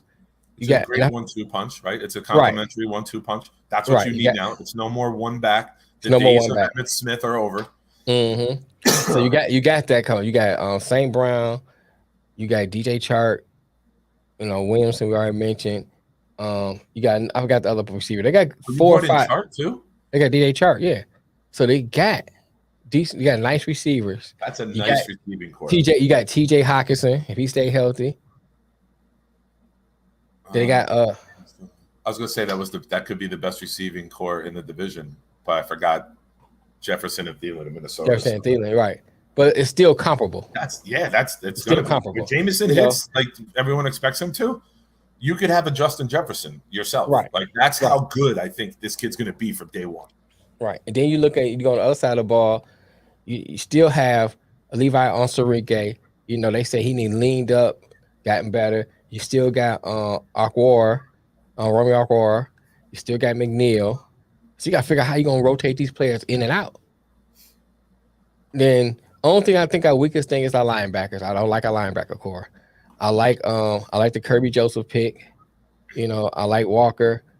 If Hawkinson. If what's my man out of Ohio State. If he develops, cool. Yeah, cool. If he develops, he's actually listed as your nickelback on the depth chart right now. Yeah. So here's the thing with him. Mike Hughes and Mike Hughes. Yeah, I forgot to get Mike Hughes. I'm gonna say his first name, Amani. Yeah, they call him Iffy. That's what they call him Iffy for short. But that's what the and he actually balled out last year. So you look at that. They secondary minus their linebackers is a decent secondary. So it's not bad. So my thing is next year, get a Hutchinson helps because the best friend for a secondary is a pass rush. Right. Do you add Michael Brockers too? Michael Brockers, yep. So I like what they doing, man. They got players on defense, players on offense. So for me, they can surprise some teams. And Oh, I say absolutely.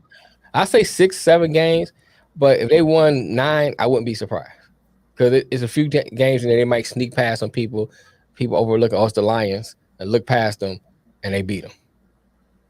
And you got most important on that defense. Mm-hmm. You have the Jet running it.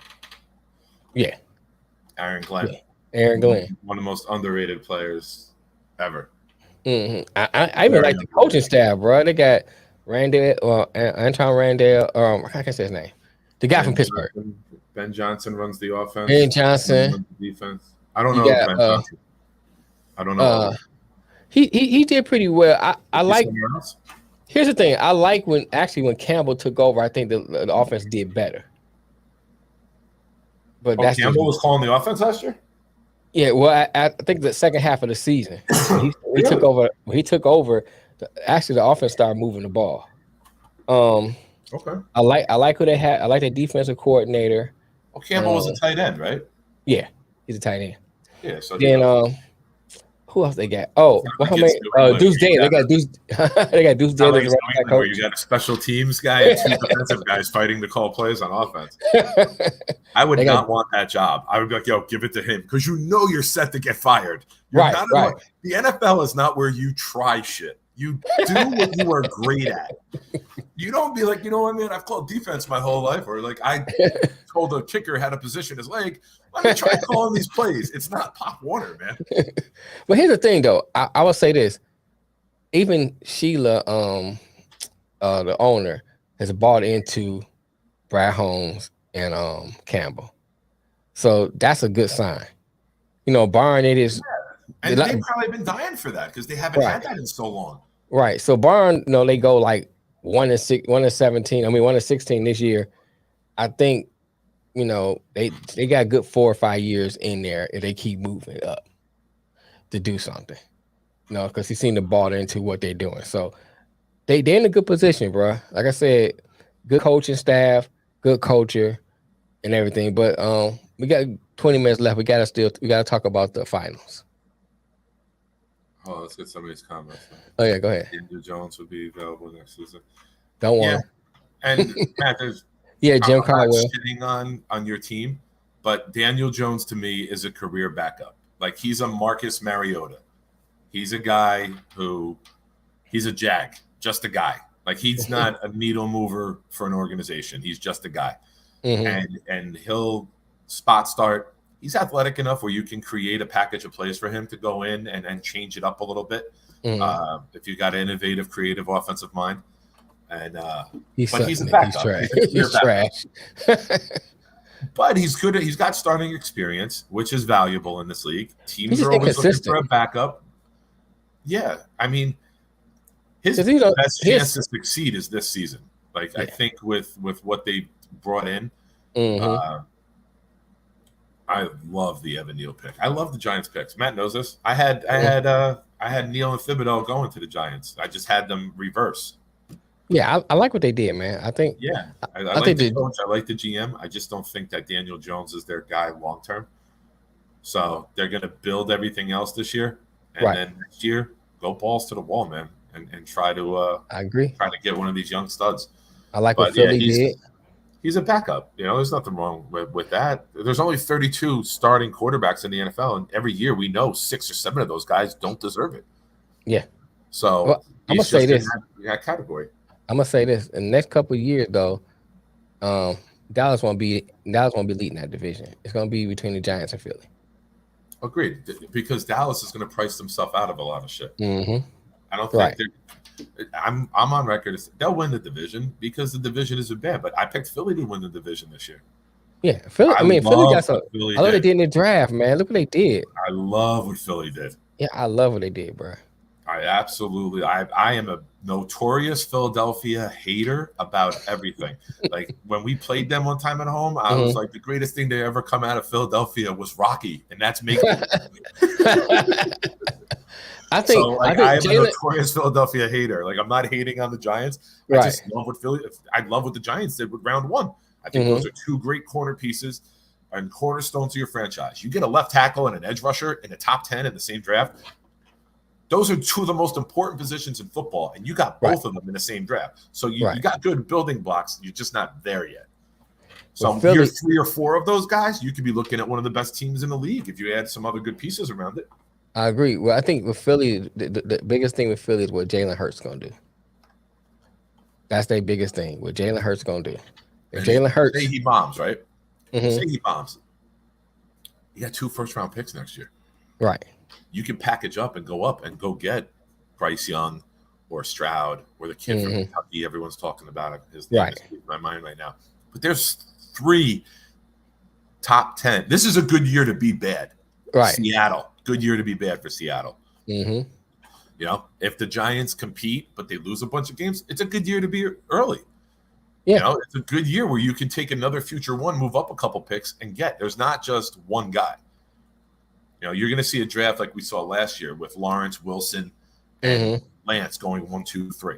It's going to be a QB heavy top 5 next year. Who's North Dakota's quarterback? They always kicking out quarterbacks. Who they get? Matt Ryan. No, North Dakota College. Oh, I thought you said Indianapolis. No, North Dakota. I thought you said the Colt. Oh, you said North Dakota. I heard Doug Colt. I thought you said my mic might have been North Dakota. You know, I gotta check out. You know, they're always kicking out quarterbacks. I mean, there's not a name that I know of. You're just throwing it out there for instance. I thought you meant there's a guy.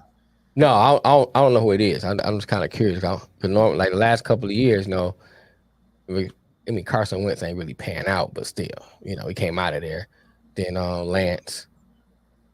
Wasn't somebody before Wentz and Lance? I thought it was 3 quarterbacks they kicked out 3 in a row. But anyway. Goff went and then Wentz went. That's what it was. Okay. But anyway, Yankees just won 6-1. Well, I saw Matt put the comment that we were setting, but they only had a half an inning. They only had to play the top of the 9th. So it's not like they had to go play the full game. They still got – and they just rested for an hour. Right. At least an hour. I mean, that game got paused right when we started, so an hour and 45 minutes. Mm-hmm. But yeah, so how you see this series going, Warriors Celtics? Putting your Celtics bias aside.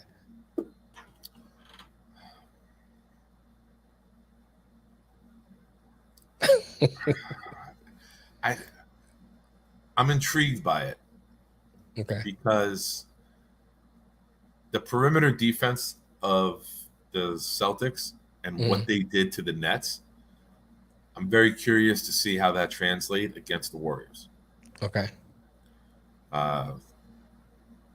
So it's going to be, and obviously we know the Warriors had the coaching experience, the player experience. They got, you do the checks before the series, right? Most of them are going to be on the Warriors side. But I will say, man, there's something about a team in the NBA that plays good, hard-nosed defense that it's not sexy. It's not hitting the big three-point shot from the logo. But getting defensive stops changes games and can change a series. I wouldn't touch this series as a better. Like, I put a bet in, but I put in like a 15-leg $2 parlay on. I took like it's $2 to win like 115. Okay. And it was like Steph Curry to score more than 15, Steph Curry to score more than 20, Steph Curry to score more than 25, Steph Curry to score 30. Tatum, same thing, like tiers where you keep guys have good games, you get the check mark. But I didn't touch the game because the game could be a 102-99 game or it could be 135-130. Right. So if both teams are shooting well and both teams shoot a shit ton of threes and they're on, like I wouldn't touch the game. I wouldn't be confident betting any of the games, especially early in the series. Right. It's a feeling yourself out part, the first 2-3 games, right? I think it could be entertaining. I think it'll be close games, like maybe one blowout for each team. But I think both of them play defense well enough where it could be fun to watch. Like, you know, Draymond Green covering Brown or Tatum could be interesting. You know, Draymond's a son of a bitch. You know, watch it smart, maybe run around after Curry. Could be fun to watch. But I'll be honest, like I don't want either team to win. Here's, I love Klay Thompson. Like Klay is I like Klay Clay. is like Scottie Pippen to me. Like I love that Klay is the one. Klay will be on Tatum a bunch, right? Right. So I don't know. I could see it going either way. Like I don't have a this is the team that's going to win. If I had a pick, gun to head, I'll take the Warriors because of the experience, but I would not be shocked by any way, shape, or form if Boston wins it. Matt says, Dubs and size 6 tops. Write it down. He has his receipt. Here's what I say. Here's what I say. Both of them play great defense, like you said. But both of them do, like Boston's biggest thing is they get up on you and take the foot off the gas. And the way that the Warriors can score in bunches like that, that would be bad for them. And fuck Boston. Thank you, Matt.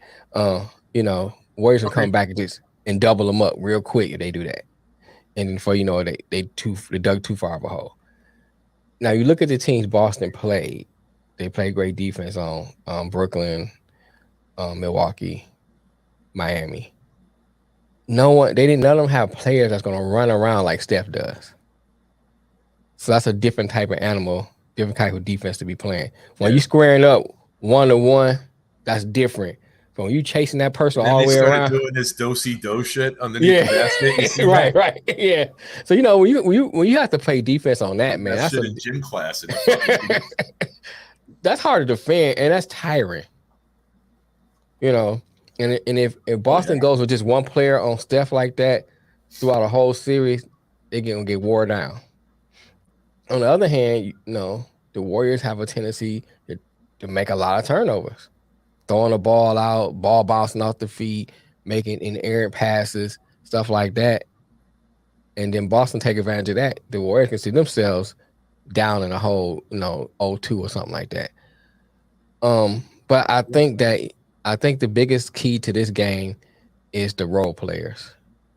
It's easy to say, it's easy to say, Brown, Tatum, Steph, Curry.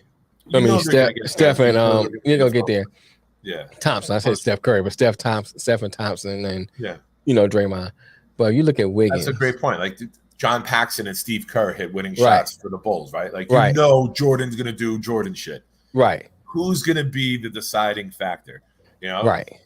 Is Al Horford going to have 5 points like he did in Game 7, which cost me a freaking $1,000 bet? I bet 22 legs of it. I hit all of them except Al Horford. I had over 9.5 points, and this bum scored 5 in Game 7. Yeah, that's another thing too. You know what I'm saying? Al Horford and Looney. That matchup. Wiggins. All that, all those players that the bench that what's the foreign guy they have on the Warriors that play some minutes. I can't think of his name. I don't know. I haven't seen the Warriors play since Christmas Day. Okay. I can't think of his name. But anyway, he put in some minutes against Dallas. So Steve Kerr was using this bench, and all of them contribute. Then, you got Poole. So they got a deep bench of people that's contributing. Unlike the Celtics, where some of their role players giving you 3, 4 here and there, Kuminga, right? Or inconsistent stuff like that. Don't get me wrong. They playing defense, but the scoring side is not as high. And I think if you look at the role players, the Warriors role players are contribute more points. That's why I get a slight edge to the Warriors. But Boston win, I won't be surprised. But I still get a slight edge. It's a great matchup, right? Like it's a great matchup. It's like the old adage: what's going to win, offense or defense? Mm-hmm. It's like watching the number one offense go against the number one defense in like a Super Bowl. Like, what's going to give? Who's going to figure it out? Mm-hmm. I just get a slight edge to the Warriors. I say Warriors in 6. I don't see 5. I think Boston will win 2. I like Steve Kerr from Arizona. I saw that. I just ignored that. I saw it. Kuminga? Yeah, Kuminga. That's what I was talking about. So you got an interesting matchup. So tonight's game, I think it will be interesting to see what happens. Celtics coming off a tough series, Warriors coming off rest. Who's gonna come out hot? Will the Celtics be flat or good building that momentum off of Miami? come out firing all cylinders and the Warriors be flat. I think that this first game is going to be the key. It's going to be the tone setter for the series. It's going to be a tough battle with Steph and them come out hot and just blow them out the gym. I think whoever win the first game, whoever win game one wins the series. And I would be more interested in watching Draymond Green and Smart just fight one another. I just think those guys are too. It's a Rodman, right? It's the guy you need on a roster of a winning team who's willing to sacrifice and do the dirty work. Like they're football players playing basketball, right? Right. Like those are guys who will give them themselves and do whatever it takes. And I will admit, man, I hated Marcus Smart coming out, and I hate everything in the New England region. I'm just not narrowing it down to Boston. I hate everything from Central Connecticut over, even some of Eastern or Western Connecticut. I'm not a fan of. Not they like Providence, man. But when you look at what he has turned his game into, you got to tip your hat and give the guy credit. Like he's evolved into a very, very good NBA player. He'll never be the star of the team, but he's a guy that a winning team needs. With what he does and what he brings to the court is impressive, and I give him credit with that. Right. So I got to ask you this before we close. So, why a Rutgers fan and not a Seton Hall fan? Me? Yeah. Seton Hall don't have football. Okay. Yeah, that's what narrows down to it. Seton Hall don't have football. Okay. And it's just Rutgers has always been here. Like I'm not knocking Seton Hall. Like years ago, right after I graduated high school, they had a guy called Ty Shine who was a point guard that like led them to the tournament. And it was cool just to see Shine lead Seton Hall off the tournament in like the newspaper. Like, I cut it out. In my scrapbook, I think I put it in my scrapbook, like to show my kids, like all my pictures in the newspaper and all my box scores and articles where I was interviewed from playing ball. I had it like a scrapbook, and then I put that in there one day at the end, like Shine leads Seton Hall to the tournament. Oh, he said we grew up not far from Rutgers. Oh, okay, that makes sense.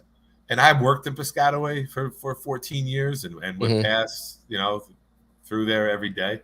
And just, I don't know. It was just football's the main reason. Like, me. Makes sense. That makes sense. Football is A1 top dog. But whenever Seton Hall is good, like going back in the day with Luther Wright. Yeah. And like the story about Luther Wright for years was he was dumb as a rock. Like he got like a 280 on his SATs, and I think you get like 200s for putting your name on it. Like he was bad. Terry DeHare was another one on that team with Luther Wright. When they made a run deep into the tournament. Oh, Fat Cats! You ever had a Fat Cat? No. Oh, yeah, tell me about it. When you guys come up, we'll go there and eat. All right. We'll go there and eat. And I'm going to talk to the pizza place next door. Okay. They still have a tent in the parking lot. They had one for the 14th for their year anniversary. Okay. I'm going to talk to him. If he still has the tent up, I'm going to see if we could do something out there. Okay. Just let me know. I'm going to see him. I'll see him Saturday. Saturday in Woodbridge, there's a huge like yearly festival that they have for the town. They had one of the big parks down the street. And they're actually going to be closed that day, and they're going to be at the park all day. Selling shit. So I'll try to catch him when he's not too busy. How far are you from Newark? 15, 20 minutes. Okay, because that's where my cousin stay at. So I'm in Woodbridge. Okay. I live right next to Route 1. So really? Okay, my cousin right stay off Route 1. My cousin stay right off of Route 1 on in Teaneck. Teaneck? Yeah, stay in Teaneck, right off Route 1. On Summit. Okay. I mean 4. That's Route 4. Yeah. That's 4. She on 4. My bad. Yeah, 1 goes right up. I'm thinking about Route 1 here. That's funny. We live right down the street from one another. Right. She stays off of Route 4. No, you're in North Carolina. I'm in New Jersey. We're right off of Route 1. It's right down the street. I'm going to go stop by in a couple hours. I'm going to New Brunswick for Hungarian festival on Saturday. Well, so the reason why I brought that up, I thought about talking about the college thing, like what made me a Michigan fan, over Michigan State. Oh, Because well, I'm a North Carolina fan over everything. Okay. But I just root for Rutgers because they're local. Like North Carolina plays Rutgers, I want North Carolina to blow the doors off. But it's cool to have a close college with Big Ten, and you take the kids for cheap. It's much cheaper than going to Barclays or the Garden. Oh yeah, I could buy season tickets for Rutgers basketball compared to what you'd pay for going to one game in New York or Brooklyn. So from that aspect, it's cooler to do that. Right. I remember when I was in 5th grade, my teacher taught us the Michigan fight song. Oh yeah. Yeah, and then when we was little, music my mom, class? music class. We used to have music class. And it's fucked up if like the math teacher did it, right? He's right. and then on top of that, and it's all based all the coincidence, man. My mom had bought my sister a blanket and me a blanket, then bought us 2 trash cans. He bought me a Michigan trash can and a Michigan blanket. My sister a Michigan State trash can and Michigan State blanket. All this coincidence. It's just like I was just groomed to be a Michigan fan. Yeah. Everybody around me were Michigan fans, so I just kind of just kind of gravitated to them. And then the funny thing is, my gym teacher when I got in high school was Vince Bean, who played for Michigan. So it's kind of came full circle. But I thought I'd ask you that. Cause I was like, I was thinking about that the other day. I was like, what made me a Michigan fan? I started thinking about that. But anyway. Yeah. Carolina basketball was J.R. Reed. Yeah. J.R. Reed in the 80s. Yeah. Rick Fox. Mm-hmm. That was the team that I watched them, and my father watched them, and my father and I, even though obviously he's 30 years older than me, we kind of became North Carolina fans at the same time because he never really had a college team, and like that was our bond, like North Carolina. Like that I can see Carolina being, because like a lot of times, like for me, as far as like pro sports, you're a Lion fan, you always got a secondary team. It's just like that. So I can see like in the college. Packers, it's the same color, right? Green. They're my NFC team. So I could see like, it's not like really a college that you kind of, like gravitate to. Did you pick a college that like North Carolina? Because I mean, if I wasn't a Michigan fan, I could see myself liking North Carolina. So I couldn't stand Duke. Couldn't stand Duke. Easy to hate. Yeah. Easy to hate. Couldn't stand them. Hate. Guys like Christian Laettner. Matt. Who was the dude tripping everybody? Talking about recently? They're playing NBA now? He would trip people purposely. Oh, God, what's his name? I see his face now. He played for the Bucks. I see his face, but he played for the Bucks. Oh, God, what is his name? Golly, I can't get his name. Right? And I don't want to Google it. Like, I'm trying to think of it. All right, hold on. Yeah, Allen. Allen, yeah. Can't stand him. Tripping people and shit. Well, back when they had Bobby Hurley, Ferry, Grayson Allen, yeah. I can't stand him. Somebody need to punch him in the face. But anyway. But yeah, we come up to the end of the show. Great show. Appreciate you, Nick. We ain't getting no arguments today. What's up with that? It's Lamar makes us argue, though. We're cool. That's what it is. Lamar's the factor, man. He's the decisive one. You know what I'm saying? But yeah, man, it's a great show. I appreciate you, man. We didn't even get too out of line with the Watson comments. Usually you and I snowball. Right. It's like, I think because like when y'all be talking, I'm over here doing like, behind the scenes thing, and then my mind just be going. When you have to like do everything, it's kind of like, okay, let me concentrate on this, let me concentrate on that. So that makes it a little different. But yeah, catch Nick's show, Proud Jets fan. Nick, when do you post? Or when do you go live? I have a set schedule because it's the downtime of year. Okay. Like and I feel like the Jets podcasters, I'll get on with those guys. Okay. And, like when there's something like leading up to the draft, I was popping up more shows, but now it's like that lull before like training camp hits. Right. So maybe once a week, like I'll pop on and like tomorrow night, I'm hosting on Proud New York Jets fans on YouTube. We're hosting like the Friday night hangout. So Okay. 9 o'clock tomorrow night, there'll be a bunch of us, and that should be a good show. Right. That Y'all should can be check. fun. Y'all can check out Lamar late night owl. Switched to a new time. It's at 11 p.m. now to It's 12. been erratic too. Like last night, I popped on at 12, and he's like, "Oh, it's the end of the show. Thanks, Dick." And I'm like, "Oh, damn." I'm ready. I was like ready to go because I was watching the golf on the couch. I dozed off again, and then I woke up and I was like, "Oh, is he doing a show?" And then like I joined it, and I was like, "What's up, Buttercup?" And he's like, "Oh, you showed up for the last 2 minutes." I'm like, "Shit, I totally forgot." Yeah, he started at 11 now because hours changed at the job. Yeah. So That he's first. on. Yeah, so he starts at 11 now. So y'all check him out. Of course, y'all can check us out every Monday and Thursday at 4. Yeah, Matt, exactly. Sometime 11, 11. I think 11:37. I got a notification like one day, but like I was in bed already, and I'm like, "Oh damn." But yeah, Google Rutgers fat sandwiches. Okay. There's like 50 of them, man. It's like a sandwich. It's like an 8-inch hoagie roll with burgers. Like the Fat Cat, the original, is 2 burgers, fries, lettuce, tomato, onion, ketchup, and mustard all in the sandwich. And it comes tightly wrapped. And then you just peel the wrapping back as I'm doing like, that. Fuck. Yeah. I wasn't gonna say that. Yeah, you don't open up the whole wrapper. You peel the wrapper like you do back so it keeps it like a falafel. Like you do a falafel. Yes. There's like a Fat Daryl became famous. It's like cheesesteak, chicken tenders, mozzarella sticks on one sandwich. So it's like it got everything. I grew up with Fat Daryl. I grew up with a Fat Daryl. Yeah. Yeah. I think everybody know a Fat Daryl. Yeah. So anyway. Yeah, that's Matt. That's mine. Hey, Bobby, give me Fat Cat, no rabbit food. Matt, you're the same age as me. You know Abdul? Remember Abdul? When there used to be grease trucks. There was a parking lot at Rutgers where the food trucks sat in, and everybody had the gimmicky guy to try to get to come to their truck. And Abdul had the one with "Are You Hungry?"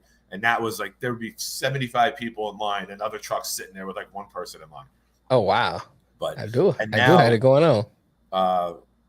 Are You Hungry? And I forget the name of the other one. 2 of them have storefronts now. Right. But now everywhere tries to make them. Nice. Just said, oh yeah, I know. So anyway, let's close this up because we got to go down another rabbit hole. Just like never knowing that until later in life, like how many things we did similarly. Hey, once again, we appreciate you, Matt. Man, Matt's been loyally coming on, commenting. Thanks to Jamel who dropped in. Who's the Facebook user again? Oh, Rich. All probably Carl was watching too. So whoever else was watching, we want to make sure we give y'all shout out. Appreciate y'all. Make sure if you watch us on YouTube, hit the like button, subscribe if you're not subscribing, share it to your cousin and them. Until next time, we'll catch you later on Monday. Today is Thursday, right? This short week throws me off. So catch y'all on Monday again at 4:00. And don't forget to watch Nick's Hangout Friday at 9. And Lamar at somewhere around 11ish. Whenever the fuck he feels like it. All right, on CP time. All right, until next time, y'all. Peace. Later.